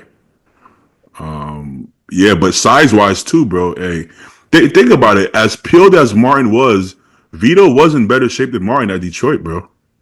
You know, he had more separation, he had more detail, more hardness, and he looked just as big, bro, which is insane, and if So- you see when Vito stands, he stands with his toes forward. bro. He doesn't even stand with the toes outward. So his legs, he's actually hiding his legs. It's not even the full Bro, scale, when he poses, which is crazy. you see how Carlos is standing? That's already too narrow, and that's already too forward. But Vito's is literally like this, bro. Yeah. Like, because Carlos, I wouldn't say he's hiding it, but he could probably show even more leg by showing more adductor. Vito is completely hiding his adductors and his sweep, right? Because he's basically showing his IT band from the side. That's not even a sweep. That's a fucking IT band jumping out, bro. He's hiding his adductors and his fucking vastus laterus, motherfucker. So imagine if he actually showed that shit. What the fuck would that look? He's probably like, no, my legs are too big. It's gonna make my shoulders look small. So let me hide my fucking legs. I think that's insane. Let me see if I can pull a Vito. His shit is like this, bro, and it's like I've never seen anybody pose like that. It doesn't even make sense. He's But on shout the out page. Carlos. I think he's right there. He's there On the somewhere. bodybuilder that bird. He's right there below Carlos. Like who does this? Let me see. Can I? Yeah. How do I do this? Can I do this? Yes, finally. Oh my God. There we go. Yeah, I've never seen somebody. Why the fuck is his toes pointed straight forward, bro? But That's not even naturally. maybe Huh? his feet are pointed out a bit, but his toes like curve back in. Maybe he's got like some fucked up like reverse bunion thing going on. it does look like he's turning them out, but then you look at his feet. Weird It's feet. straight. Okay, we can agree on that. When he jumped off a stage, he must have broke something over there. Broke both feet. All duck shaped now. What the fuck, bro? That doesn't. Well, because in turn, you hide your calves too. Like if I turn my foot, not that I have calves to begin with, but if I face my toes like this, my calves would disappear. My sweep. Why the fuck is this sweep flying off his fucking like what are we even looking at, bro?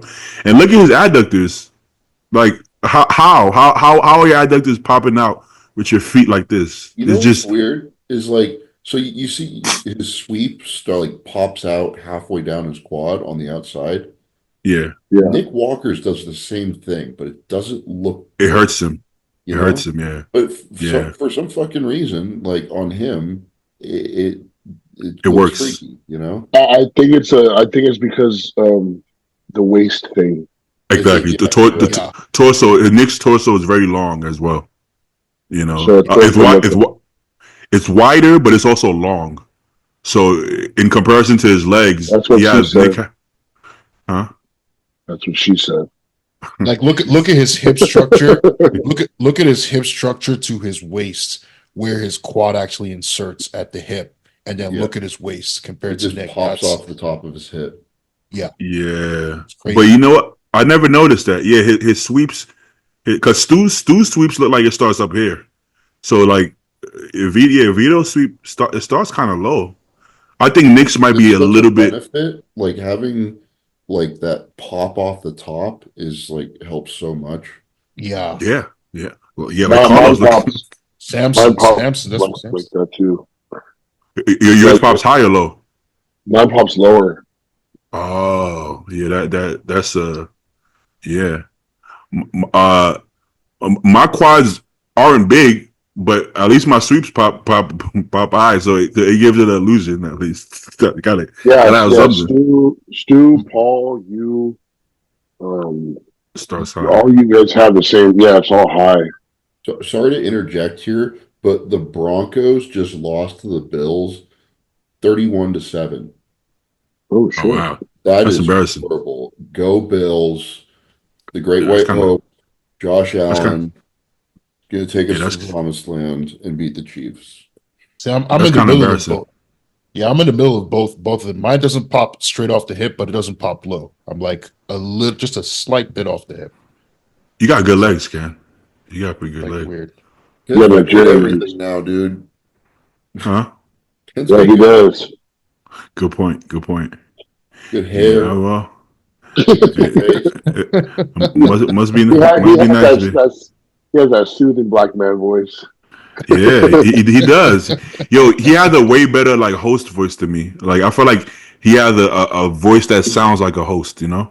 Sounds Yeah, like what- college educated. Ken's college educated. When Ken speaks on his YouTube, I'm like, you know what? Now I want to watch it. Yeah, I feel like Ken could have been like a news anchor. There's actually a lot of Nigerian news anchor. Ken. Yeah, he does. Right. Let's go to Ken for the weather. You know. For the weather, so we're late on this rainy ass day. Yeah, you're gonna be like, there's gonna be fires right by Beatty and Runyon Canyon today. Grab the gear. Make sure you grab the gear, boys. Yes, grab the essential. Yeah, Samson got he got good sweeps, but I mean he's got big legs though. Yeah, But it's not like his sweeps are. That's It's not like the his thing, sweeps are like. Carlos is so short that like his legs are super bubbly when he's standing alone, right? But like like in a lineup, his legs are big, but they don't look as big as they do standing on his own. You know what I'm saying? I know what you mean. Yeah, I know what you Yeah. mean. Yeah. Like in terms of Well, like square footage they take up on stage. for sure. Yeah. It's like when he stood next to Andrew. Like Andrew by himself doesn't look as muscular as Carlos. I mean, well, he looks huge, but still, Carlos. I think Carlos like he filled out his frame so much more than Andrew, which he does to a point. But in the lineup, shit, Andrew just looks fucking bigger than everybody. Monster. You know, Yeah. you know who Monster. looks like kind of normal when they're wearing the clothes and just doing regular ass stuff, and then when they're on stage, they look like way bigger. Is John Jewett. When Yeah, when Paul did Yeah. Legions, I saw John Jewett for the first time in person. He was clothed. They were doing their check-in, and I was like, "Hey man, I thought he was way bigger," but then I saw him on stage. He's fucking huge. yeah, Like, yeah. and I was like, "What the fuck?" Like people That, pose themselves huge. you remember in Vegas when we went for sushi and he was there against sushi? We saw him leaving. Yeah, Remember? But well, not for nothing, with all due respect, he kind of looked regular, bro, like a regular guy. that's right. That's what I was trying to say. Like, Nothing. without saying it. Nothing Like, pops off the shirt. He doesn't get that like, the shirt like you're getting the muscles popping off Yeah, the shirt. that's- Everything just that is shit. just flat, right? But when he takes that off, you're like, oh, It's impressive. Yeah, To be honest, bro, like making the change from 212 to open, I thought he would lack the size, both structural size and like muscularity by quite a bit, honestly. And it doesn't don't look that way. I think there was one show, maybe I forget which show was it that I think Akeem won that show, right? Toronto. Right? That was Toronto. Toronto. Yeah, I think that was the Toronto, only. he did look small. That compared was to the and Quinn, two oh, giants. Robin, even Robin, right? Did Robin do Toronto?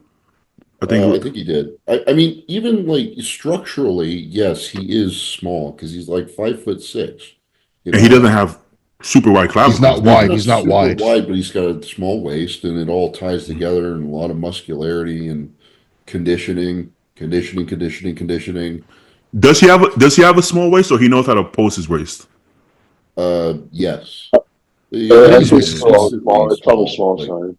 Yeah. Okay, it's definitely He not knows big. how It's to definitely, show. He knows how to show his X frame really well in his yes. poses and stuff. He poses very meticulously. The way he Yeah. shoots his hips back. So his leg is mostly Adductor. adductor, right? So if you notice, you see how Derek Lunsford shoots his hips back to make his waist look even smaller. Bad move for Yeah. Derek because Derek's legs look smaller on stage, so he doesn't need a smaller waist with small. He doesn't need a smaller waist trading for smaller legs. It doesn't make sense. So he loses the adductor because Derek, when you see him off season, his adductors are huge, but on stage it's like, where did it go? Right? He's shooting his hips back. John shoots his hip back and pulls his like chest forward so much that it makes his waist look small.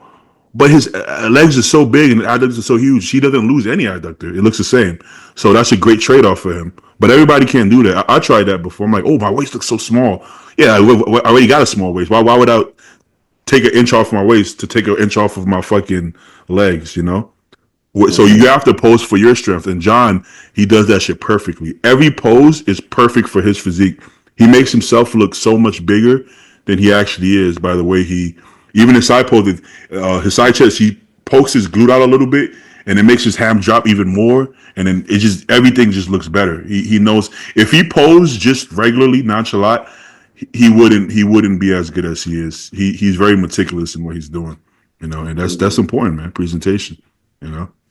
So, what was the point? What was the point I was even making? I forgot. I don't even know why I brought up John Jewett. I forgot. Yeah, I don't even know why we talking about John, but shout out John Jewett. Yeah. Hey. All right. I think we were talking about Carlos being on stage next to everybody else. And that's why I said, hey, you know who looks like kind of small until he stands on stage? Yeah. Oh, yeah. Toronto was the only show I felt John looked undersized. But then after that, I mean, he looked right at the Olympia. He looked in place to me. You know, at least in the lineup he was standing next to. I guess it depends who you stand next to. He may have been flat. I'm assuming he was flat at Toronto. Maybe I don't know. What was his placing at the Olympia? Do you remember? 11th. John 11th. That's pretty really, fucking dope. That's really good. Yeah. Yeah, that's actually really good. And that lineup in particular, that's fucking incredible. Arguably in finals, he was definitely top 10. Yeah. Whoa, Brandon Curry was ninth, right? Yeah, Akeem just pulled a Hail Mary, in that final show. It just killed everyone. Hey, Brandon was ninth? I don't remember that. Brandon was ninth? The thing about that, the thing about if Brandon is, if you're 11th and Brandon is 9th, listen, Brandon wasn't like, I guess you could argue Brandon is never shredded per se, but I don't believe Brandon was off at all. I think Brandon looked like Brandon. If I'm being, he looked just like, he looks like a regular Brandon to me. Like the same fourth place Brandon that we've been seeing, or it's third, fourth, he looked like that. And then he ended up in ninth. When Dexter Jackson walked away, he placed ninth at the Olympia, right? Yeah, he did. That's the spot. That's what he's saying. That's why I was like, once you drop to that point, it's like, what's the point? No offense to him, but it's like the competition's getting that fucking good. What are you gonna do? The peak height. There's just a certain point where it's like you're not going to get any better. You may yeah. What's a little conditioning going to do at a certain point when the level of athletes in front of you looking like they look? Yeah. I don't know. If I'm being honest, with Brandon, I feel like it's a little bit different. Career wise, Brandon hasn't. He didn't adjust to the new times, so he hasn't been able to leverage his essentially his legacy as a bodybuilder and the Mr. Olympia into making more money for himself. So what I'm trying to say is that I feel like if Brandon doesn't make any changes the way it is right now, once he stops competing, the money stops coming in. 100%. Essentially. Oh, You know what I mean? So it's almost like he's go ahead, got Stu. other businesses too, though, right? He's part owner in that carbon culture gym. Yeah, but in terms of his main money coming in is still from bodybuilding. It's still from, his contracts and whatnot. So it's almost like I don't want to say this is the time for him to start laying those pieces down, kind of like how Phil Heath is now. Like imagine if Phil Heath had done that during his last year as a Mr. Olympia. It would have done so much for him. I think that's where Brandon is at. I think I'm not in his camp. I don't know what they do over there, but that's kind of the outside looking in. That's kind of what I kind of get, which is why, you just want to squeeze as much money as you can, while you're at least still a top 10 Olympian at this point.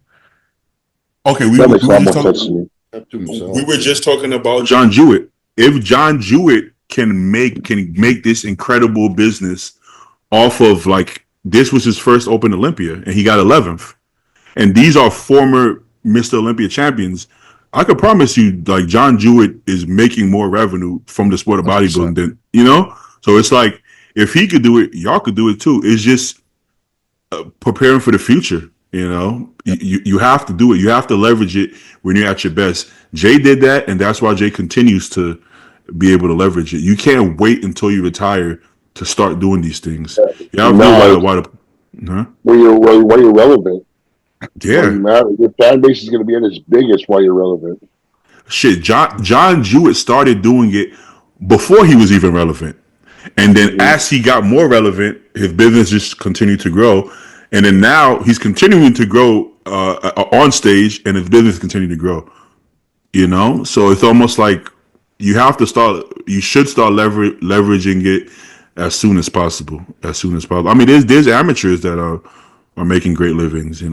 So everybody can be rich like Janicki, but you could try. You could try to leverage it. That's funny. Janicki just commented on one of my pictures, and I was like, "Hey, thanks, Eric. Like, hopefully this is gonna get more clout now."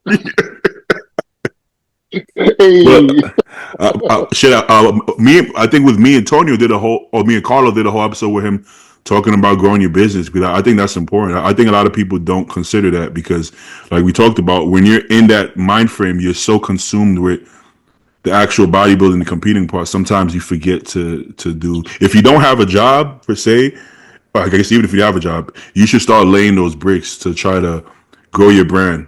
What it might be just training for Janicki, and then for Jewett, it's I don't know if he trained. Well, he did everything. I think he did Mentorship, everything. Yeah. the Yeah. whole nine. He'll coach you to be a coach. He'll coach your coach to be a coach, and he'll coach you himself. Everything, motherfucker. One stop shop. You know, so it's like the Well, he's his own coach too, right? he is. Yeah. He is. Yeah. So, and he's doing a great job.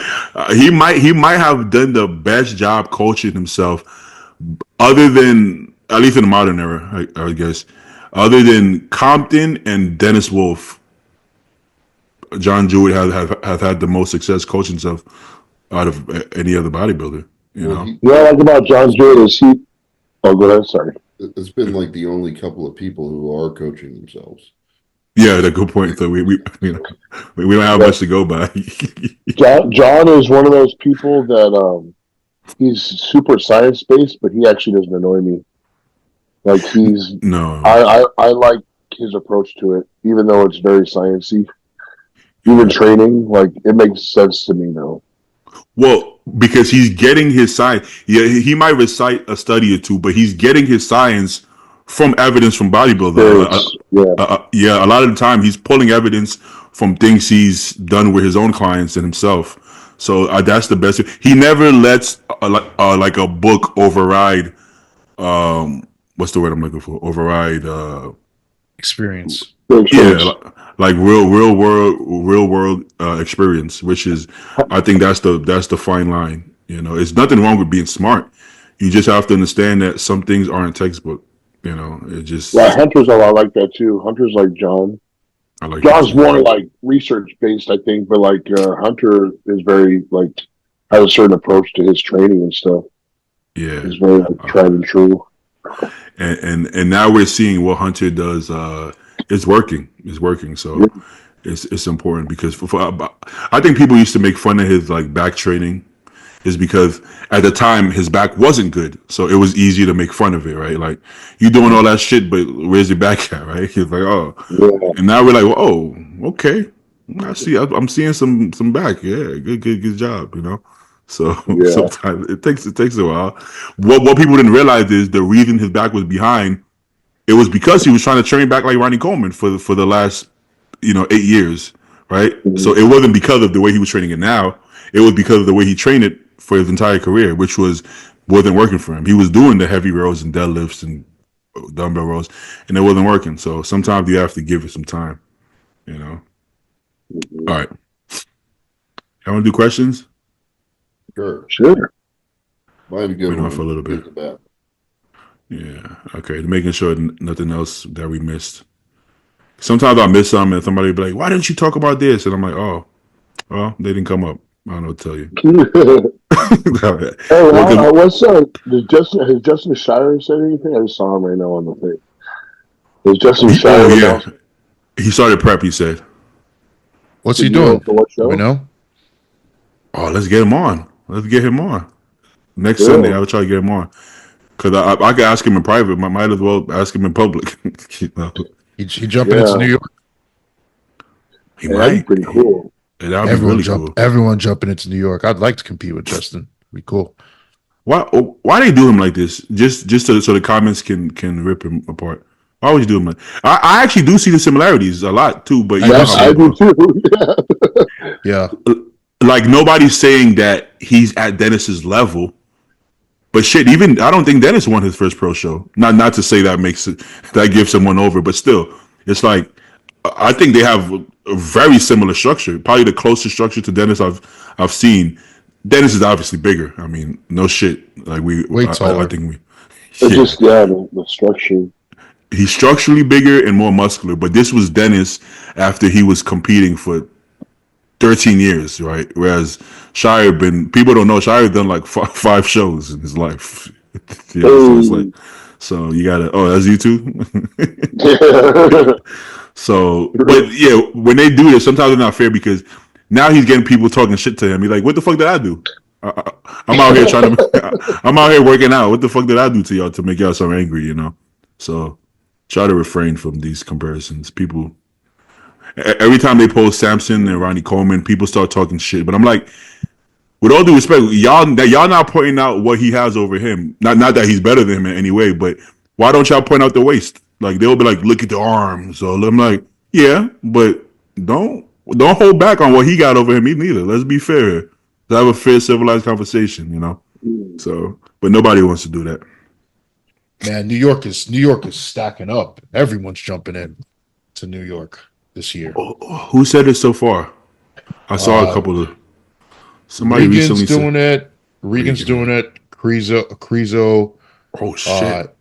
I think Nick Martin, most likely, if he's doing Pittsburgh. Damn. So at least that's 4 people.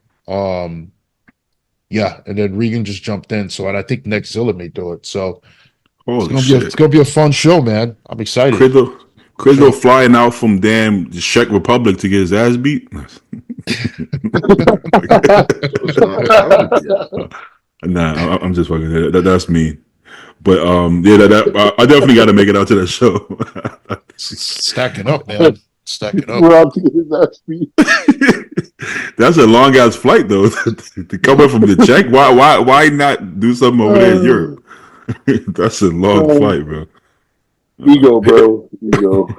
Well, him and Nick kind of got like a rivalry thing on the low. Really? Probably once.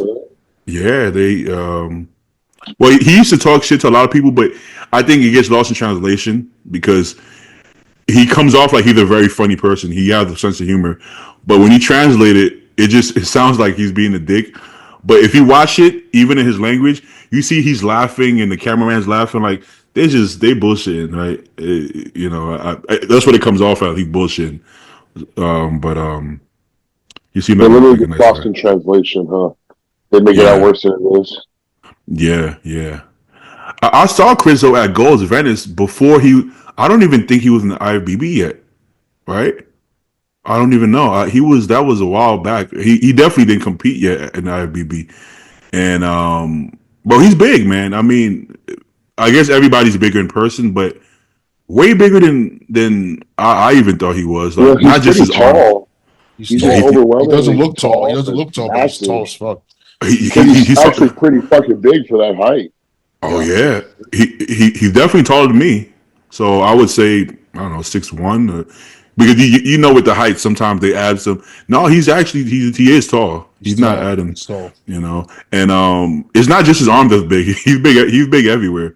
You know, he's a big guy. Okay, he's a big guy, but he's also filled out his frame quite a bit, which is important because that looks impressive. I gotta be honest. Is that how he actually got offended at a certain point about his glutes? Like, why the fuck you give a fuck about my ass, you fucking weirdo? Like, bro, he got no ass. I gotta be honest. There's no ass at all. It doesn't exist. It doesn't exist. He said, I know ass. Well, but I think why it's annoying is that he knows he has no ass. He's not like he doesn't think he has an ass, and I would guarantee that he's doing everything in his power to grow his ass, but there's no surface area. It's like trying to grow my calves. There's not enough surface area for it to make a difference, you know. So I'm sure he's hammering. I can't imagine Rizzo doing like a wellness workout. I don't think he's doing. Imagine those kickbacks though. But Arthur, I'm not going to spend an entire day trying to grow my ass. I don't think Rizzo's doing any of that. You don't think Kizzo is spamming the booty workouts, bro? Dude, I don't. Dude, no way, bro, no way. I saw a video of Dennis Wolf training glutes. He said once prep starts, he trains glutes. He might have said every day or close to it. He would spam glutes, and nobody who saw Dennis Wolf on stage would think the guy trains glutes, right, per se. But it's one of those things. It's like, well, but training it every day probably is probably overkill. Well, Nick would do something similar, right? Nick would do glutes post cardio. I don't know how often, but he would. Nick didn't have glutes neither as an amateur, you know, early on as an amateur, so it worked for him, you know. I would think and hope that every pro bodybuilder is doing everything in their power to grow their weak body part. But because he's from Czech, right, and he's European, he might not be.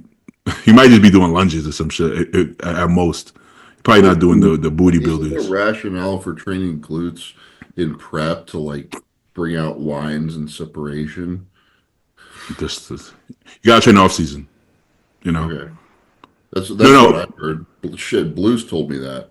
I'm doubtful. I mean, I have a I've pretty been big told that ass, too. and I don't have lines in it.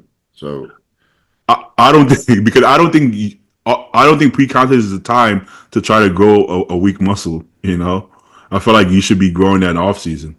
You know. I don't know. There's some people that I feel like lose like I remember Ian talking about this, and he showed pictures. He had crazy depth or cheese grated He ass did. He did. early in his career, and then when he got real big, he lost all of it, and he was just as conditioned.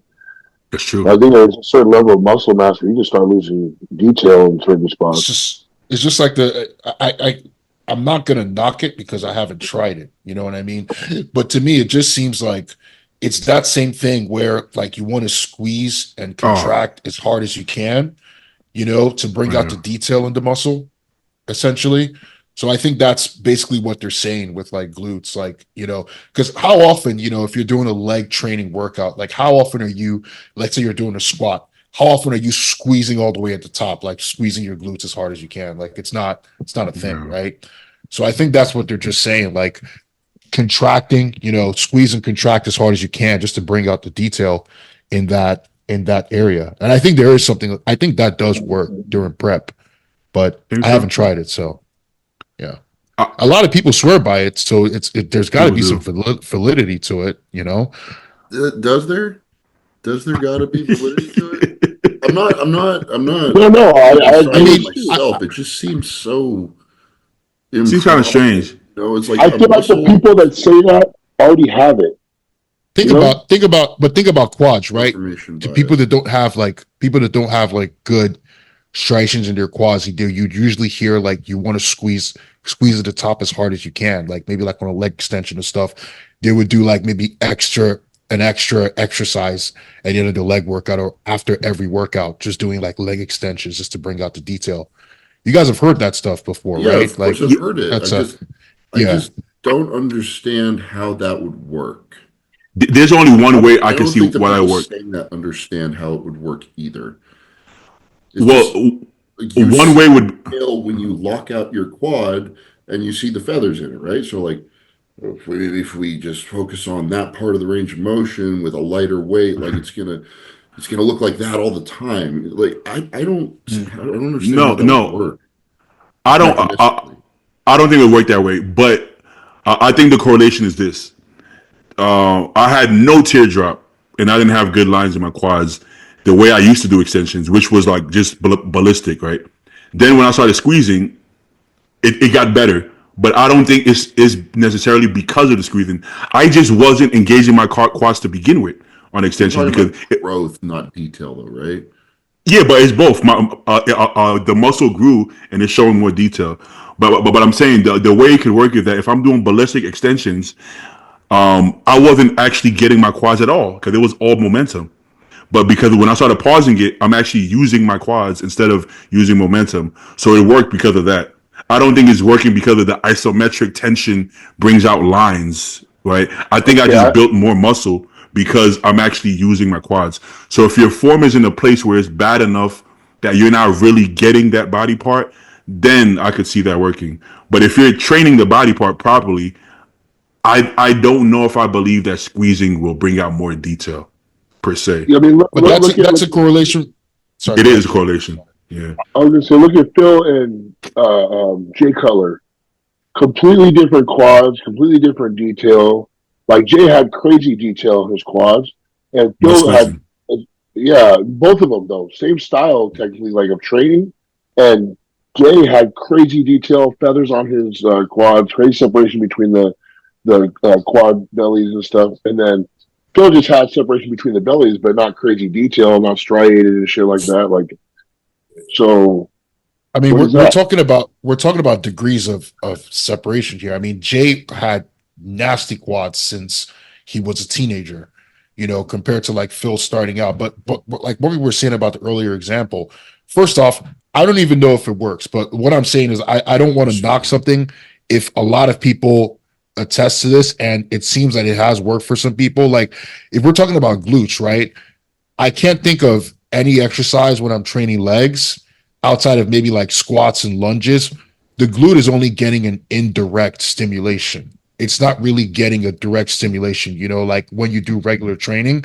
So adding some kind of glute training to your workouts, and Beatty, I think what you're saying there could also be proof of that is you're actually directly contracting the muscle. So maybe there is growth, which is adding the detail versus just the stretch and squeeze. I don't know that portion, but I think that there is something to be said for people that do incorporate that. There has been results just from people that I've talked to.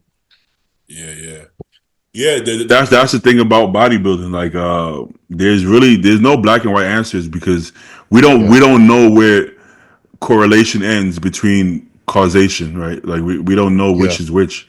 It's like Kai Green will tell you, well, I squeeze my glutes every rep of Stairmaster. That's why my glutes look like that. But then it's like, yeah, but Kai, you're also Kai Green, right? Like that girl that's doing kickbacks on every rep of Stairmaster and has huge glutes. Does that mean I'm gonna have huge glutes if I do that?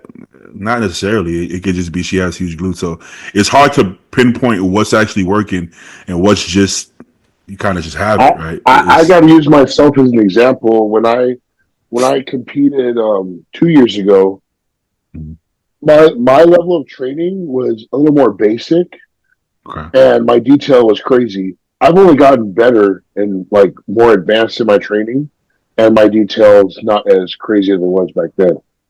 But I'm way more muscular. So I'm saying like with Stu, it's like if maybe when he was like younger, when he first started competing, he had more detail as glutes or whatever. And it's not like his training got worse. So it's like no, You're a lot bigger. You're a lot bigger. you just added some. Yeah, you added so much muscle. Had detail in my glutes. Really, I never have. So see, you get lost. It gets lost as the mass continues, or you just don't have it. It's like I think there's a certain amount of once you put on size, it takes time for that muscle to start to. I hate to use the word mature, but it's a thing. It takes time for that muscle to start to like get really detailed. That's why you see a lot of bodybuilders when you initially put on size, you're never gonna be as shredded as like the old fucking guy that's been doing this for like 10, 15 years. So with time, Joe, like this size that you have, it's only gonna refine and get a lot better. But all of us, when we competed Natty, bro, like shoulders were like sliced out, you know what I mean? Like everything was diced to the core. But as you get bigger, it's not going to look like that. It's just not going to look like that. Over time, it gets better.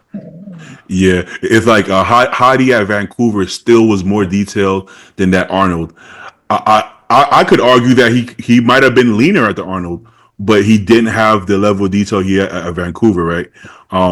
It took me a while to understand true condition because when I competed as a heavyweight, I had so much detail in certain body parts. My ass and hamstrings were fat. I wasn't in shape, but I was able to win shows because I could bamboozle with my chest striations and my ab striations. It was just detail, but there was no real condition. So it took me a while. I'm like, am I actually not in shape?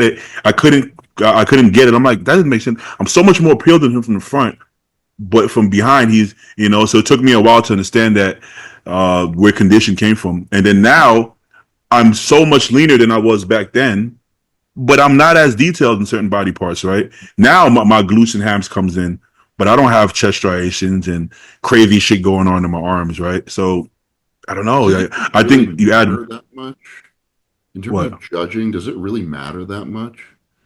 Detail? Yeah, I think it does. If it's close, it does for sure. But Stu is getting that Samson beat Hadi. I think that's what Stu's trying to say. So in this Olympia, Hadi was not conditioned like he usually is, right?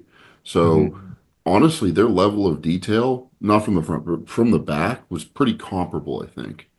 But I mean, when I think detail, I'm like, do they have crazy striated glutes or like Amir lower backs? Yeah, like Amir, right? Amir didn't win any shows this year, and I mean, there's guys who didn't have any lines in their glutes who won shows. This is true. But but no matter how much detail you have, if your structure is just not there, and someone is conditioned but they don't have as much detail, I don't think you're ever going to beat them. Yeah, that's good. Okay, so speaking. what I was gonna say, I guess it kind of mirrors what Ken said. I was gonna say at the lower levels of competition, it matters, but that's just because the genetics aren't as crazy. If you go to a national level or even like a smaller pro level, like that's when somebody with detail would matter to beat somebody else. But when we're talking about Samson, it's like those guys, they're on such a different level of muscularity and shape and muscle bellies that it's like your detail isn't going to edge you out anymore, right? It's like Yeah. Lucas Oslado could win all these shows in Europe, but when he came to Olympia, he was still more peeled and detailed than all of them. But it's like, are you going to stand next to Bonac and beat him? No, A he good, just, you know, a good Yeah, example because of that, the full picture. a good example of that reverse is actually James Hollingshead, right? James has everything, but the detail sometimes just doesn't show, right? Like I feel like that's the one thing that's stopping James from sweeping a lot of shows is that he just doesn't have the detail in a lot of shots, and he'll tell you himself, like especially from the front, he's very smooth for whatever yeah, yeah, reason it is, you know. yeah, So yeah. it does matter, but I think you have to have the structure to begin with, you know, for that to even become like an actual asset to your physique. Facts, facts. Another cheat code is hey, no. Another cheat code is if you have good detail, you can get away with a little bit less condition, right? You can come in bigger and not as Andrew, peeled. I was literally about to say Andrew yeah, because you're looking at him and you're like, is he peeled or not? I'm like, I don't think he's I don't think he's peeled, but yeah. you see a lot of details still, right? So you could bamboozle people like that for sure. You know, especially early on, because he really wasn't in shape early on. I would say, but the detail, he looked like a statue. You know, yeah. You was at Texas, right, Ken? No, Oh, you wasn't at you wasn't at the Texas, bro. no. Oh no, I saw you at the Olympia. Yeah, yeah. But Andrew looked good. He looked like crazy. You know, Jordan and damn, what's Nathan, the and Nathan, Nathan Epler. they were for sure lower body fat than him for sure. But that shit didn't matter, man. Honestly, I don't think it didn't do. Come on, man. Like that's what we talk about when you're at that level with genetics. It's like just forget about all the Just rules. such It a just doesn't. massive guy. Just such a massive human being. Well, remember, it's called, I mean, it's bodybuilding, right? Size, shape, symmetry, and Yeah. conditioning. Conditioning Yeah, just one of four. So you're on a yeah, higher level on the other three, you'll beat conditioning. You know, yeah. like one box isn't going to outshine the other three. Yeah, yeah. You know what I noticed? Somebody posted a video of the '98 Olympia when Ronnie won, and then I noticed something that I think a lot of the competitors back then didn't catch it. But the rhetoric was that Ronnie's beating everybody on size. That's why he's winning. It was the complete opposite. Ronnie was not the biggest by Nasser was way bigger than him at that Nasser was time. killing him.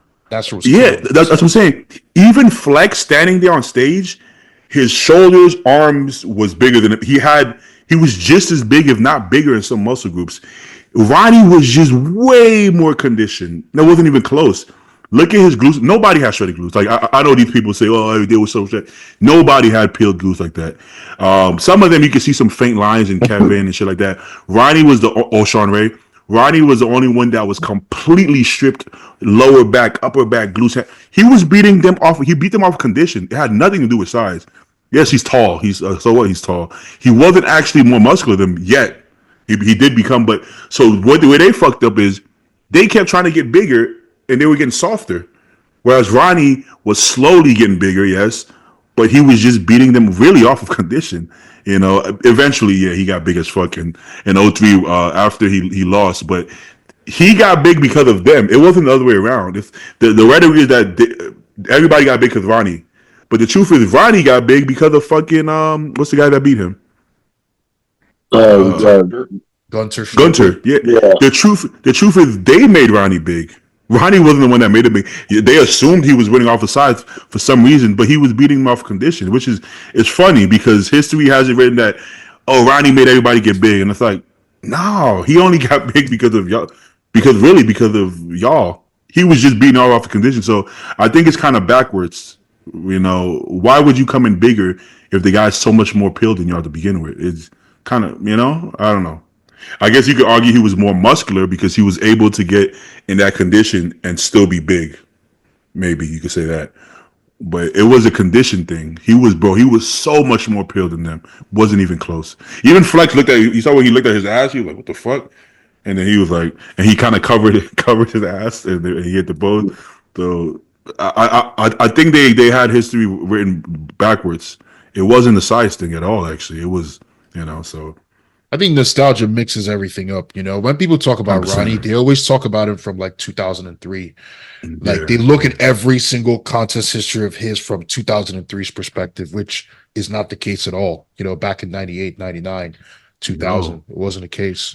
This is why you can't have discussions about the past because people jumble it up. And if I talk about, I think Phil could beat anybody, they're like, yeah, but Ronnie was so much bigger and more peeled. I was like, when? Oh, 2003. I was like, oh, he wasn't more peeled than Phil 2003. I could argue 98 maybe, but he wasn't. He wasn't bigger than Phil. I mean, he's a bigger person, but he actually wasn't more muscular than the biggest version of Phil. So, which version? You have to pick one. You can't just combine '03 with '98 and make a AI Ronnie Coleman. Which year are we talking about? And then when you start picking out, you're like, well, he was never actually 300 pounds peeled to the bone like 98. So he was peeled with great shape, or he was bigger with not very good shape. Which one are we talking about? And then is a better argument. If we take 2011 Phil versus 98 Ronnie, then if you say Ronnie beats him, I could see the argument. Or 2013, huh? You have a habit of like, we somehow always circle back to comparing Ronnie Coleman and Phil Heath. Oh, we do? We do that? I That's didn't know funny. that. Doing that for That's a thing? I didn't catch it. I didn't realize we did that. Good one, Stu. Like, Phil Heath, I think he's the best. And I you really have this I really imaginary conversation argument in your head. And we're just like, all the yeah. all the time. No, no, because I feel like people get so angry when I say it, and I don't understand the anger because they can't actually pinpoint. Some of the people don't actually even remember any of the looks. Well, are the But three of okay. us in agreement that Phil Heath could conceivably beat Ronnie Coleman? Joe, Well, Ken? I don't think Phil would have beat Ronnie. Well, people, I think, but no, I didn't ask that. conceivably, Conceivably. Like, Conceivably, it's within possible, the realm of yes. yeah, Oh, is yeah. that possible? It's 100%, yes. Give me I that. Yeah. think 2013 versus 98 to 2000, I think they are very, very comparable. Okay. 2003, Yeah. the judging We agree. criteria for 2003 just doesn't work in today's world. Now we pulled Ken into the There was passion behind what he was saying right now too. It's like he's been waiting Well- for his moment. Well, 98, 2000. That's the funny part. But yeah, the question even isn't like, does he for sure beat him? It's like, can he? Because then we're not judges. Yes. Yeah, that's Yeah, more of it. can. Yeah. All right, so let's go to questions then. Glad we Let's not get- rehashed that for 2025. Yeah, we're gonna start the year off. See, baby, that's bodybuilding. All right, let's see. Hey, Mike Van Wyck got his page back, right? Because he's been popping up on my feed. Oh, is that where you Lose went? it? Yeah, because his page his Instagram got like can't get deleted. I don't know what the fuck happened. He Because probably I got swear I- flagged by a bunch of people who were Yeah, that's yeah. Yeah. So it's funny. I was wondering, I was like, where the fuck did he go? Because I was like, I haven't seen him in a while. Because I saw him on Fuad's podcast, like pop up, and that's what made me think of it. I'm like, oh, he's back. Where the fuck did he go though? Yeah, he got his page back. It looks like he's You guys back see to the Ken's little conversation. picture? This is how handsome, proper he is. Nice, educated black man. These Nigerians, they're a different breed, man. For real. Let's see what we got. I hope you heard me. When can somebody call themselves a bodybuilder? But he also adds, do you need to be a pro? But let's not even add that part. Let's just say, let's go by the first part. When can somebody call themselves a bodybuilder? when people go up to you like, "Hey, are you a bodybuilder?" You can't give yourself a title, and you're just That weird. that's kind of a good question. Like, can you just say I'm a bodybuilder because you work out, or do you have to compete? Right? Like, where does it start? Is it the day the first day you ever train chest? Are you a bodybuilder then, or the when you? I guess you could compete after You're a a week of bodybuilder training. the first time you get peeled, you're a body. Oh, that might be a different arc. There was a guy that competed at that Masters show that looked like, with all due respect, like he never worked out. He competed. Is he a bodybuilder?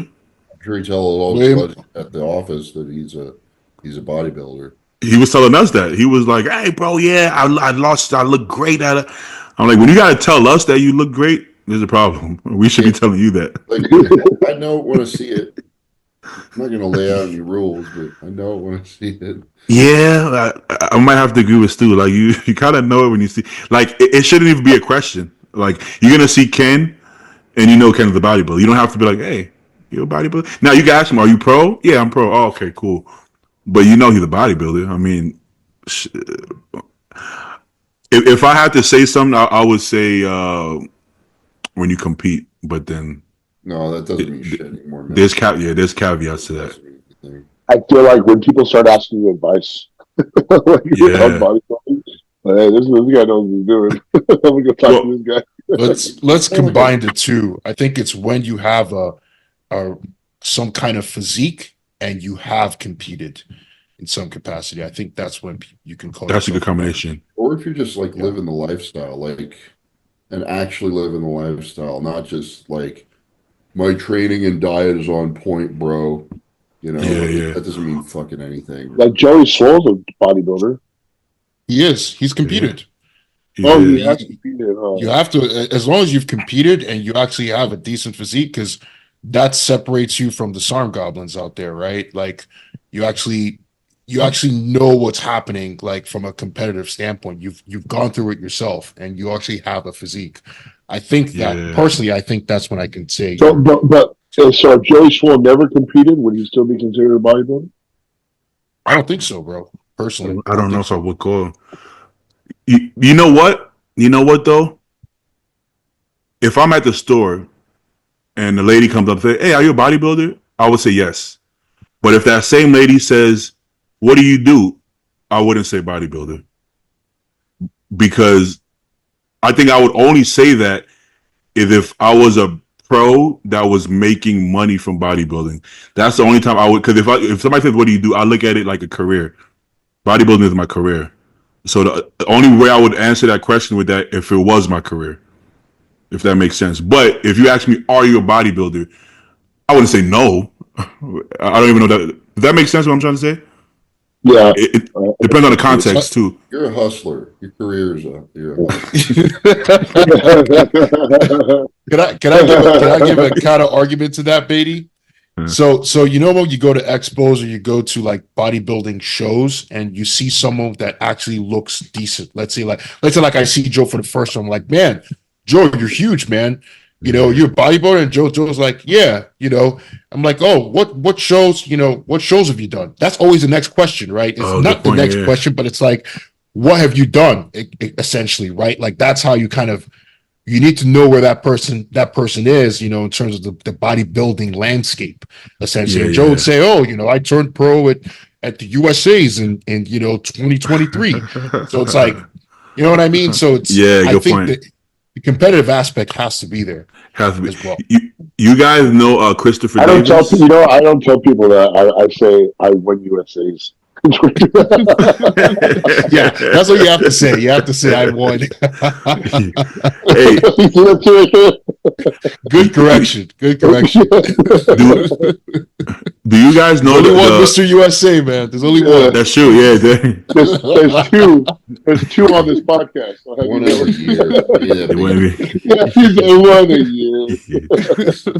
Hey, do you guys know? Sophie. Do you guys know a guy? He's like an influencer. His name is Christopher Davis. Light skinned guy with tattoos, dreadlocks. what I'm talking about? All those kinds of people. No, Oh, well, he's popular The here. fact I we guess. don't know him already shows why he's probably not a bodybuilder or whatever you're No, gonna no, he's not. No, he's not. But he saw his like Wikipedia or some shit on Google, and it said bodybuilder, and he was like, and he posted, he was like, wait, what? Why? How am I a bodybuilder? What? Why would he's never competed? I mean, he has the physique, right? But it's like imagine like Simeon Panda that never competed, right? And in the bio says he does more modeling stuff, but he's not a model neither. He's an influencer with a good physique. Let me stop you there. Simeon has competed. No, Simeon no, he did. I said, imagine Simeon that, but he never competed. Like like that kind of look, kind of like a like almost like a pretty boy, kind of like well dressed kind of person. And then so he doesn't consider himself a bodybuilder, and I was like, I wouldn't either. But if somebody saw him walking around, they might assume he was. Let's say that, He probably looks like more of a bodybuilder than most bodybuilders. That could happen too. Yeah, good point. So Good point. So yeah, This is the other angle too. This is the other angle.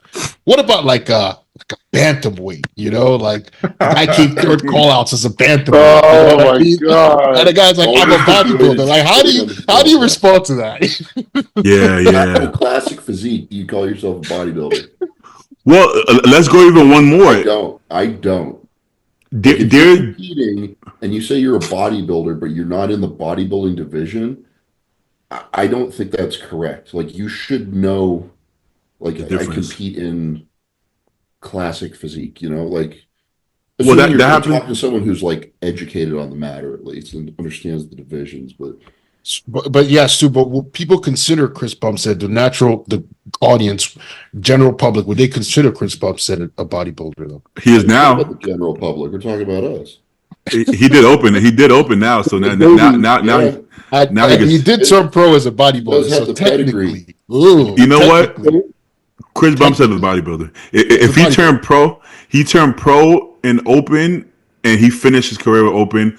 So he's the only one. He's the exception. He's a bodybuilder. They're guys. Breon turned pro. Breon turned pro as a bodybuilder. Like there are a lot of guys in class that turn pro as bodybuilders. Breon is going to 212 now. Wesley and bodybuilding. That's, 212 is 100% bodybuilding. Yeah. Look at the definition of bodybuilder. Yeah, that's what I'm looking at that. But some men's physique guys call themselves bodybuilders. What do you think about that? Some of them look like bodybuilders. I was gonna say you can throw up. Okay. Well, this comes from what, Webster or Oxford? It comes from somewhere. They say a person who strengthens and enlarges the muscles of their body through strenuous exercise. A person or company, motherfucker, that builds the bodies of vehicles. What the fuck are we talking about? Oh, I think that's a different kind of bodybuilder.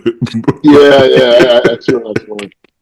Okay, well, if you build vehicles, you a car bodybuilder. What the fuck is this? So anybody that attempts to build muscle is a bodybuilder.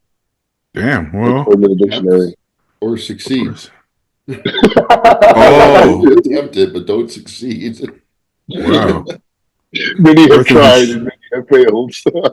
Well, it does say you have to enlarge. So if you're not getting large, you're not a bodybuilder. So bantamweight doesn't count. So bantams are not bodybuilders. It depends how tall you are. If you don't look like you've enlarged your muscles, you don't count. You guys still haven't answered that question. Rita heard you say that. You gotta Sean is a bodybuilder. He's not a bantam anymore. He's like 180. But he's not a bantam. But think about it, right? Think about when Sean was a bantam. Like, guys, think about it. Like, you see a bantamweight in the general public. He's 130 pounds. His clothes are just hanging, bro. Like, yeah. Like, and he tells you, baby, I'm a bodybuilder. I've competed in 3 shows. I took 8th at nationals. What do you say? 130 pounds. Let's see it. Myself, man. I was. He's like 5'2". I was 187. 5'2". We might have a conversation. Yeah, 5'2". 5'2" is short enough that you might look good at 130 at 5'2". My first show, bro. I fit into a size medium shirt. For real? Yeah, What did you weigh? like 185. Oh, I mean, but that's not that small. At That's 5'8", not small. 185. Yeah, I Yo, mean, you must have small been wearing those. clothes. You must have been wearing those ones that like hug the medium is hugging the Bro, when whole you're body. You know, when, show when, some when you're abs natty, here. when you're natty, you don't look like you trained until you take your shirt off. yeah. Go point. Yeah, go point. I Unless do. you're I Ken. kind of. Ken I looked kind of. like I kind of fucking he move was with in this. his natty. I Yeah, was big as can a look natty. big. Yeah, Yeah, I Can look wasn't. big. I was What 190. was? I was 190 pounds as a natty. How tall are you though? You're 5'7". 6. I'm 5'6", Yeah, 5'7". see, Yeah, bro, Oh I'm like shit! 2 inches taller than you, and you weigh more than me. yeah. Damn, that's pretty Not impressive. anymore. Yeah, gotcha. But that's pretty impressive, man. That's pretty impressive. How tall is Carlos? Same About the same height. five, height. five, Yeah, 6, right? yeah. Because y'all got pictures. Y'all look about the same height in those pictures. Yeah, we're same height. Yep. That's crazy. That's crazy. I'm And heavier Carlos than saw that as a Carlos, comedian. but I'm heavier than Carlos, but I do not look heavier than him at all. Carlos is big, yeah. Carlos is big. Well, because the legs weigh a lot more too, and he has a Yeah, lot of legs. You know, the big dude. that, that was actually a good question. What do they say about so like for every inch of height, it's like you bought like what 10 pounds roughly. So 8 to you're pretty 10, much my size right now, Ken. for sure. Even though we're different in weight. Kevin was like 280 there I for a would second. agree. I I'm would still agree. 280, You're Stu. still I'm 280. still You fucking started 280. prep. You I started was I prep. was two, I Yeah, was two I was bro. two ninety This six weight the other is day. not Two oh three. going down, bro. Dude, Andrew That's moved my good. cardio That's a to good thing. he moved my cardio to 55 minutes right now every day, bro. My weight, I'm recomping a little bit, but bro, my weight's not going down. I'm 282 as of today. At It's 5'6", bro, that's crazy. Bro, yeah, some of the best 212ers are that height, and they're not even, they're not even maxing out 212. That's crazy. yeah. Because you guys saw my I don't post a lot of check-in photos, but you guys saw my check-in photos, right? On Yeah, yeah. Yeah. Instagram. I posted the last ones. I mean, and that was like maybe like 4 weeks ago. I'm a lot tighter than there now, at 282. So And I you don't know wasn't what's fat. going on. You Yeah, I wasn't wasn't fat to fat. begin with. I'm checking Yeah, your log in Discord. I haven't Oh, you, updated it, man. oh, you be on there? Yeah, you're not Yeah, I'm fat. on this. Yeah. Yeah, Beatty, pull it up for the people. Show me some love, Beatty. God damn, Oh, show me some love, Come dude. on, wait, man. wait. Yo, Is it on have you guys Instagram? noticed? It's on Instagram. Have you guys noticed? When it comes to us, Beatty's just like, oh, Joe, I'll oh be yeah, try to forgetting. update. He's looking Guys, let's all not he's looking all forget. right. Let's talk about John Jewett. I'll be forgetting, bro. I'll be forgetting that everybody here is a bodybuilder sometimes. All right, what we Oh got? man, This one. yeah, that one. There we go.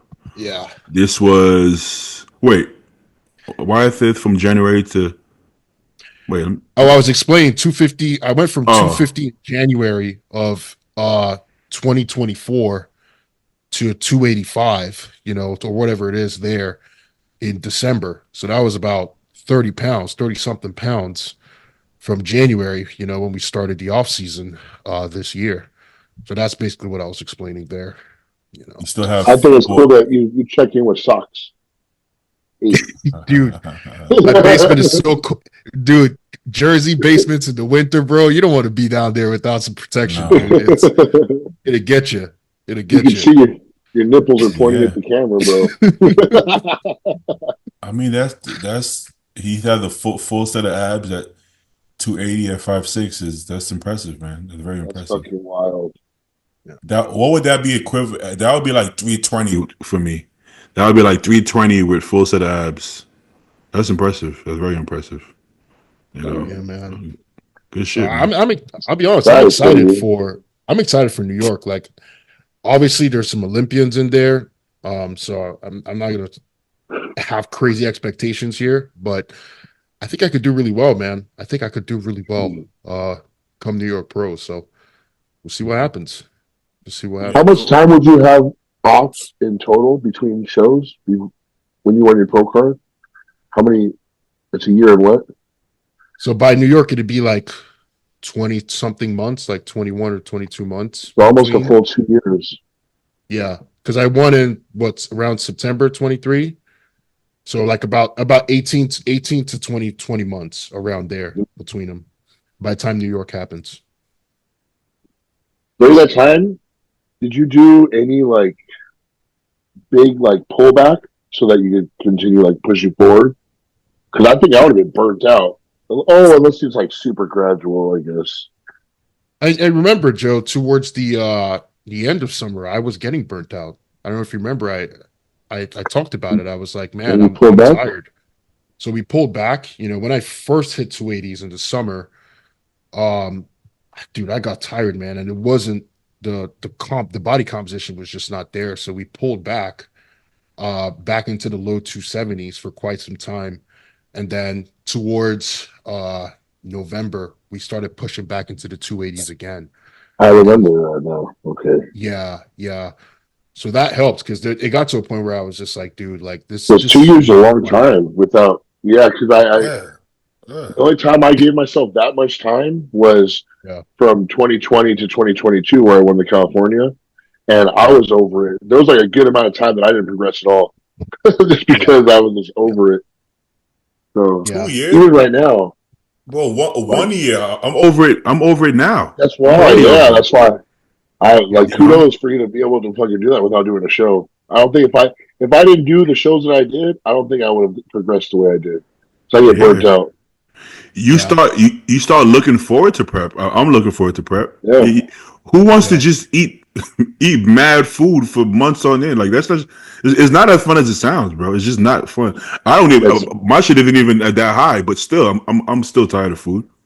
Because I You had to know? look at it objectively, right? Like, because September 23 to September of 2024, the season was done. There's nothing else for me to do. So the only shows I could have done during this period would be to jump into Detroit, which is one of the earliest shows. And there's no point if New York is just going to be about 4 to 5 weeks after that, right? So it also the time frame of when I turned pro was very very different from compared to like you guys with the USA's where it was like July, when you turned pro. So that's why it extended that long.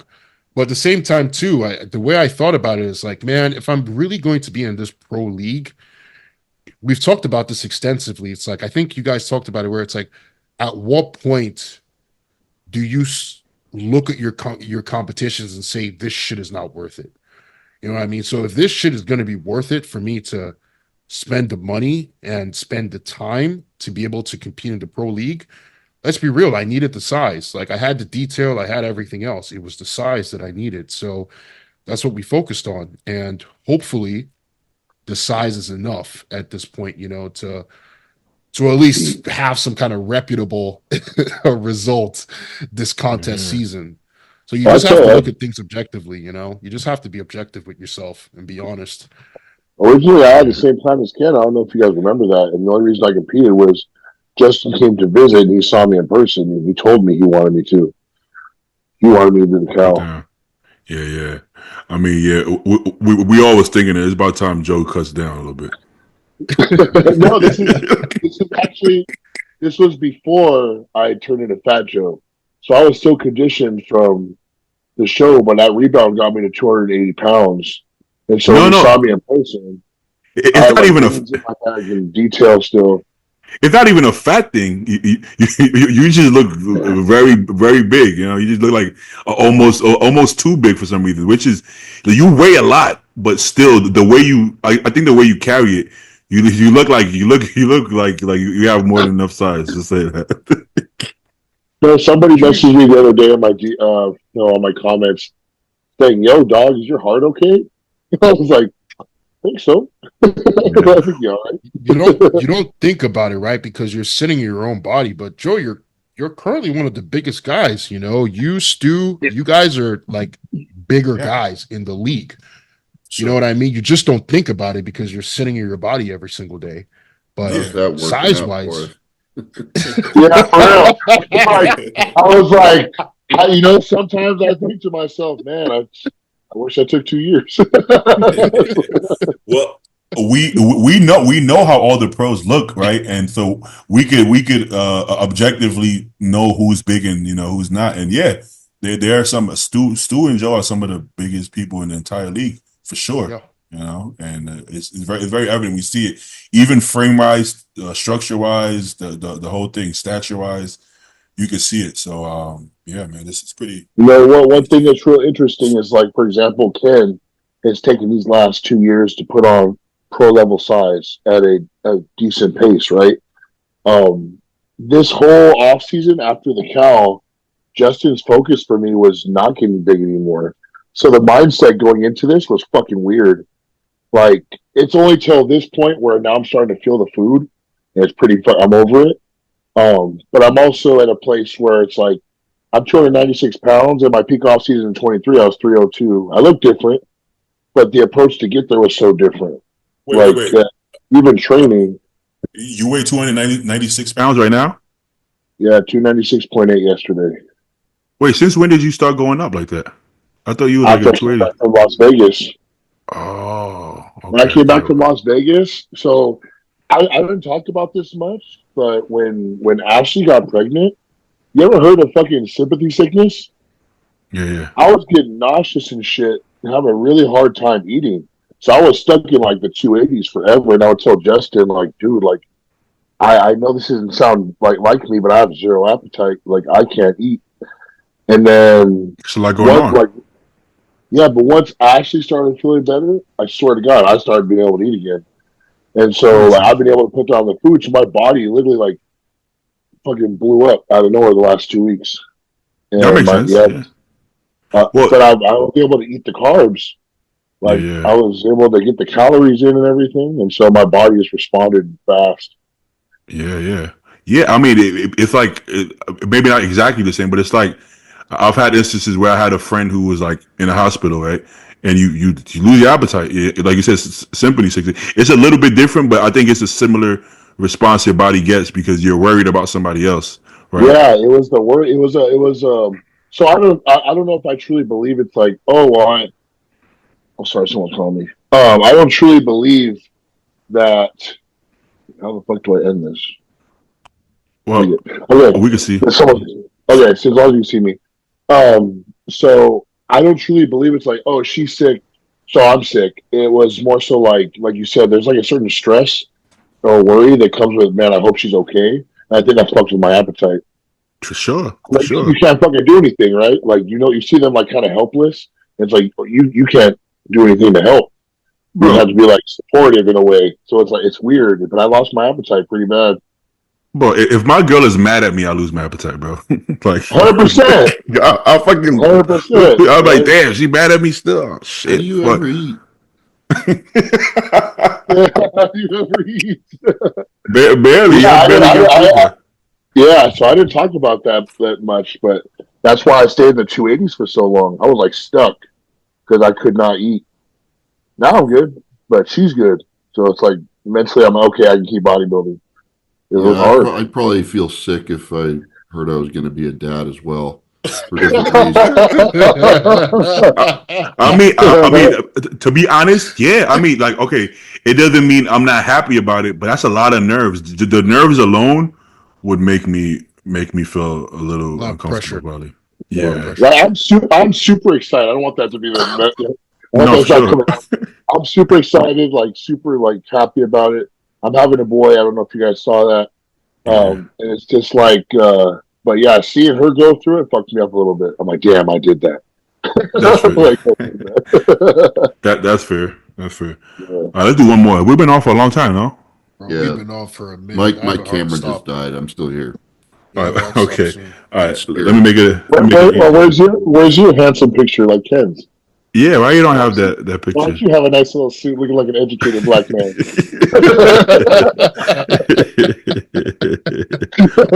All right. Is vaping and smoking bad for bodybuilding? Probably. We'll say weed weed or nicotine or whatever people smoke. I don't know what else you smoke, but let's say nicotine and weed both combined. Do y'all think there's any benefit? What the fuck? Why my dog staring at me like that, man? Go to sleep. I don't think there's any benefit in putting smoke in your lungs. I'm Well, gonna fuck this. Absolutely not. Let's say you're a nutcase though. You one of those nutcase bodybuilders, and you just so anxious and being weird all the time, and that shit calms you down. And you're like, you know what? Yeah, let me just get through the day nice and calm. You know. Bro, just bust a nut. I promise you, you'll be all right. Yeah, if we're being objective, like without any bias, smoking nicotine obviously is bad for your health. There's no way around that. Like even your cardiovascular, it's gonna fuck you up. But if you're in prep, nicotine does have appetite suppressing, traits. So I mean, Marcus Rule smoked his whole goddamn life. He's dude, all the Asian guys, the Yeah. Koreans, they're fucking puffing darts outside a torture gym after they train. Like, I'm not gonna talk bad on. Like, look, smoke in your lungs is not good, and neither is gear. So I can't. Bro, That's you what I know, mean, yeah. You know, bro, that's Can you what still I. be successful at smoking and being a bodybuilder? Yes, but is it good for you? Probably not. But there's a lot of things we're doing that's Bro. not good either. if you That's- can minimize the bullshit that you do, I think it's best. That's smart. 100%. But that's what used to cross my mind. Kanevsky literally made a video talking about taking, I don't know, maybe 6-7 grams of gear. Motherfucker see him smoking. Oh my god, you're gonna die. I'm like, wait, what? Bro, y'all worried about the wrong thing here. Y'all worried about his smoking, fucking smoking? What about the other shit? I'm not saying that you can justify shit like that, but I think bodybuilding is a sport that is so extreme that sometimes I find it funny that people pinpoint something like that maybe isn't super severe and make it out to be like something so dangerous, but they won't blink an eye when somebody is doing other things that are just as dangerous. But you do want to minimize how much dangerous shit you do, But But have you ever had that friend that like judges somebody, and then you look at them like, motherfucker, have you looked in the fucking mirror? you may not be all the doing time, that. It's some other shit, bro. Like, all the time, bro. We compare. Sorry, go ahead, bro. Sorry, baby. No. I was just saying all the time. No, you could. But speaking about like the whole '90s bodybuilder thing, like compare that to today. You know what I mean? Like bodybuilders today are so squeaky clean, man, compared to like bodybuilders in the '90s. Like these guys, they were. Premier has said it. They were partying all the time, drinking. Oh, go to the club every Friday. It was a thing. That was part of the social hour. You're not just drinking. You're doing other hard drugs, and they were still no blood work. Zero blood work. But they were still like the top of the food chain. So it's not good for you. Obviously, it's not good, but it's not like you're gonna not make gains because you smoke cigarettes. I have a question for you, and it's a controversial thing, and I'm not going to be specific, but I was talking about it with Ashley the other day. Did any of you guys ever get the shot? No, I didn't get it. I didn't. I had to for work. I almost lost my job without getting it. Yeah. I thought he was I almost lost my life. No, yeah. So the reason I asked is obviously that was something that was going around, and so you're talking about those bodybuilders that would do all this harsh shit, but yet look, they're still around, right? Yeah. Like no fucks given. Like maybe they're built different, who knows? But like then when the people started kind of like dying off, and that was like the one like what do you call it, the common denominator of all of them. Yeah, and I was like, wait a minute, like, well, I never got it, and I was talking to Ash, and I was like, imagine what if I would have got that shit, and I would have, because this is the way I came up kind of quick, like physically. I wonder if my heart would have been able to take it if I got that. I know it's one of those like conspiracy things, but I was just curious if you guys end up getting that shot. It's hard to say. The only thing about that argument is that I feel like the COVID virus itself would be equally. Make sure to cut that out. That's why I didn't say it. I gotta be careful. Yeah. Yeah, they'll take it down for sure. For sure, take it down. Okay, let me take a screenshot. But yeah, I feel like the virus itself would give you a similar risk, right? So, and I feel like we all got the virus.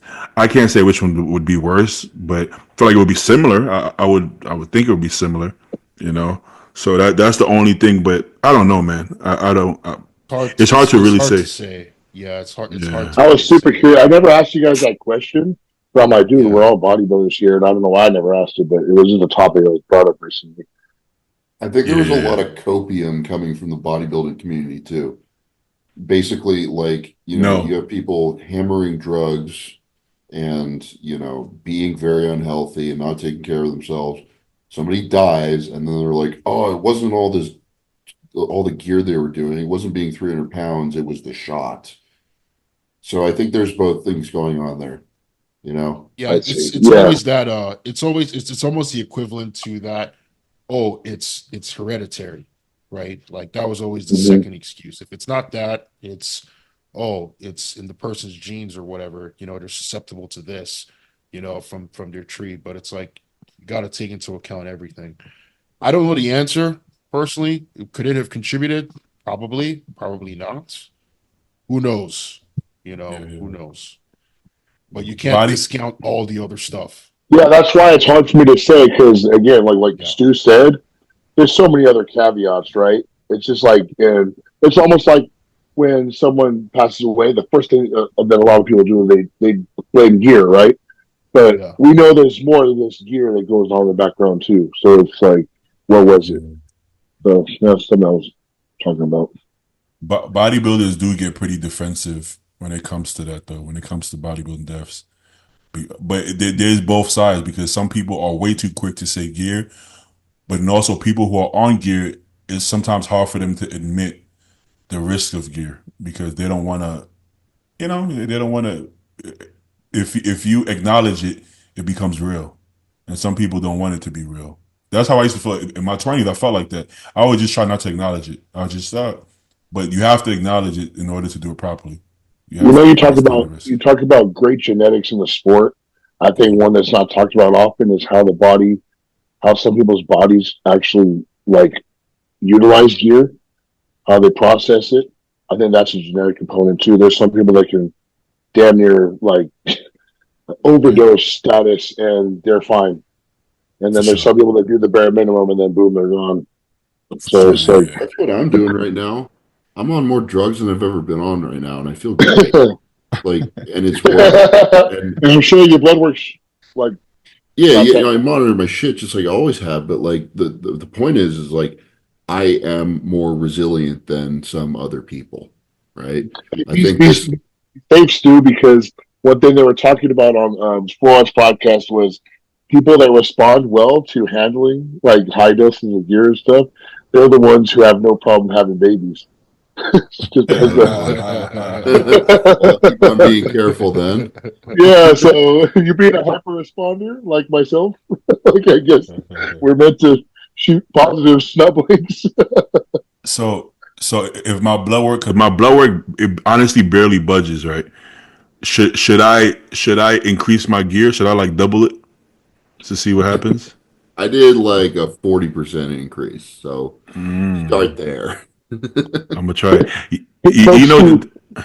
this sounds funny coming from a bodybuilder, but um, the shots I take, it's way more than I'm comfortable with already. Not dose wise, because like I said, my blood work it's not like it's telling me anything negative. Just physically doing it, The volume, uh, the volume. Dude, I have I'm to do a extremely burnt 60 out. and a half every day right Yeah. now. It's a pain in the ass.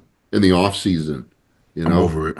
I'm over it. You know what I did when I went to Vegas, right? I ended up staying longer than I was originally going to.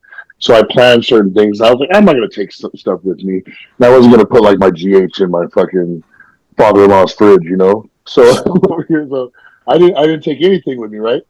And but I ended up staying. So I'm like, fuck, man, I missed out on like three shots. And Ooh. so when I got home, so normally I pin 4 times a week. So when I got home, I was like, I know this isn't how it works, but I'm gonna put those 3 pins in somewhere. So I caught up. Let's Bro, just say I caught up. The low most I key, pinned in like life. recently, I feel like the pin's been getting harder. I think I'm building more scar tissue, and it's not going in as smooth. You know, it's kind of like it feels a little choppy. How do you You think know, my so hands got so thick, dude? I'm forcing it in. that shit is like, it's just, I really don't look forward to it at all. So increasing the dose is something that I just would not want to do. I just, No, I mean, you've done that before. Like, I haven't done this before, right? So this is a bit of an yeah. experiment. It's working out for me. But you've done Oh yeah, plenty of I've done shit more. before, and like, you know that it just kind of leads to more side effects for you. So why? That was the time. That was the time that I was not locked in neither. So, which is Yeah. usually the people who usually take the most are the people who's not locked in. You know what? So, One thing I felt the best every time I don't take any oils at all. If I'm on only oils, I feel the best. It doesn't matter the dosage. I can't, I can't do orals off season at all. I I wouldn't be able to think eat. I can't do it anymore either. I'm at a point where they don't agree with me. Doesn't matter what it is. It takes a while. Your first few cycles, orals are fine, right? And then you get to a point where you just can't. You just can't do it. And it Yeah. seems to happen to everybody. Like my first couple of cycles, orals were the best thing ever. Wow, this anadrol shit is the greatest thing ever. And then it comes to a point you're lethargic, you can't eat. Everything that will indicate that you're like toxic. There's everything feels horrible, and you literally just can't get any food down. So it just Ken, doesn't make you sense. started around the same time as I did, right? Like, are you able to handle the orals anymore? Off Still? season. I mean, I've never really done like crazy orals Yeah. like that, but the one time I've done Anadrol, and dude, I had bad reflux, dude. Like Okay. So reflux. It would just feel like I would eat, and it would feel like that shit was about to come right back up. So that yeah, was the only time. But Halo is fine. I haven't really had any problems with Halo. but during the off season, in Yeah, particular, because I pre-prime could Well, is do fine. orals. I've never done it in the off season. No, Oh, I never. yeah. Don't. Interesting. Okay, cool. Yeah, Even You better. don't need Don't it. start. You really don't need it. yeah, I You never don't done need it. it. Honestly, I think that may be too Yeah, strong for my own good, to be honest. yeah. Yeah. Now I have to have a certain amount of like weight on the bar. So it's like Yeah. Yeah. there's no going back. Well, yeah, because the muscle only knows what it knows. If you're introducing energy to make yourself strong as shit, now you just have to do this. Whereas you didn't even have to do it before. You know, you're making yourself Yeah. strong for no reason. You're Nah. like, so because that's one thing I learned, that you don't actually have to be that strong as long as you're training properly. If you're training, Most of us has if to be stressed. exactly. It just be stressed. So I So didn't know you're that you do it. I was all right, fuck it. Move the heaviest we well, you're hitting failure at the rep ranges that work for you. That's it. Like whether you did more last week or you did less this week or more than the other guy or less than Joe, okay, that's irrelevant. But you're going to failure at these rep ranges. Failure means you can't do any more, which means regardless of what's in that book, you couldn't do any more, period. So that's all you can do. So you do the most you can do with that weight. That's it. Like it's not really, So I think that's more than enough, And And I don't know about you guys. I don't do a lot of machine work, dude. You get to a certain strength where the stronger you get, the more stressful it is just to work out, man. Just stacking the plates, going up with the dumbbells, it's just too much work. I don't even want to I don't really want to get that much stronger. I just feel like it's just more work. no, Unless I get like dumbbell guys, like weight boys, like they have in Dubai, then I can. Well, and what I found is I can't even get the necessary volume in. Legs always been my strongest body part. They get strong enough, you can't do enough volume to even grow your legs. By the time I hit my top set of barbell squats, I'm like, bro, I'm done. It's over. You're tired. So then now the rest of the workout is like bullshit because I'm like, oh my god, these leg presses gonna suck, and it sucks. These fucking lunges are gonna suck, and it sucks. So it's like I did all of that to squat 6-7 plates just to completely ruin the workout. Now my ass is sore, my lower back is sore, my knees are sore, my quads. Same thing I told Joe. That's why you should do it too. Leg press first. Do I just squats talked Yeah. about that. I was like, that changed Yeah. my fucking whole dynamic. Yeah, Works leg press wonders. first, man. It changes everything. The squat even feels better. Like if I do extensions, Yes. like sometimes I don't do, but if I do extensions, leg press, then I squat, regardless of what squat it is, the squat feels like breathing. It feels so comfortable, bro. Everything is just I don't even have to think about it. It's just my quads are doing the movement, and it feels great. You gotta Guys, I leave. gotta go. Yeah, we all gotta go at this point. We all We got gotta a go. hard stop. See you later, guys. Yeah. Let's bounce. Let's all bounce, bro. It's been a while. It's been four of us. We could keep going all night because No, it's for four real, of us. man. It's I been a haven't while. Yeah. talked to Ken. Literally haven't heard his voice. Yeah. Brother. I shoot him a few Yeah. DMs every now and then, but it's more so I miss Bro. his voice. I know it's been good, Joe. We haven't spoken like this in a while, So No, it's a been really good. long time. You remember we had episodes, we'll go 3 hours, then shut off the camera and then go another hour. And they would be like, what the fuck? It's getting The dark After outside. podcast, yeah. Bro, I'll be like, it's getting dark outside. I haven't even ate my meal. We gotta get out of here. But notice it's always the OG crew. Yeah, good point. Yeah, it always That's is. how Yeah. it's how it always is.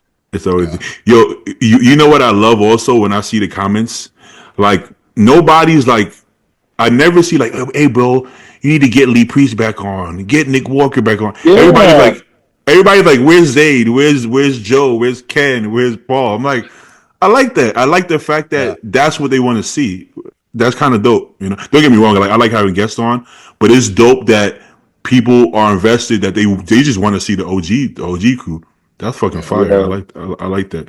That's the question I always get. It's always the OG guys who haven't been on for a while. That's what everybody cares to see. I don't know if I kind of talked about this with Paul the other day. I said, hey bro, ever since the first generation of Avengers are on their way out, and now the new one's coming in. I haven't watched any of the new movies.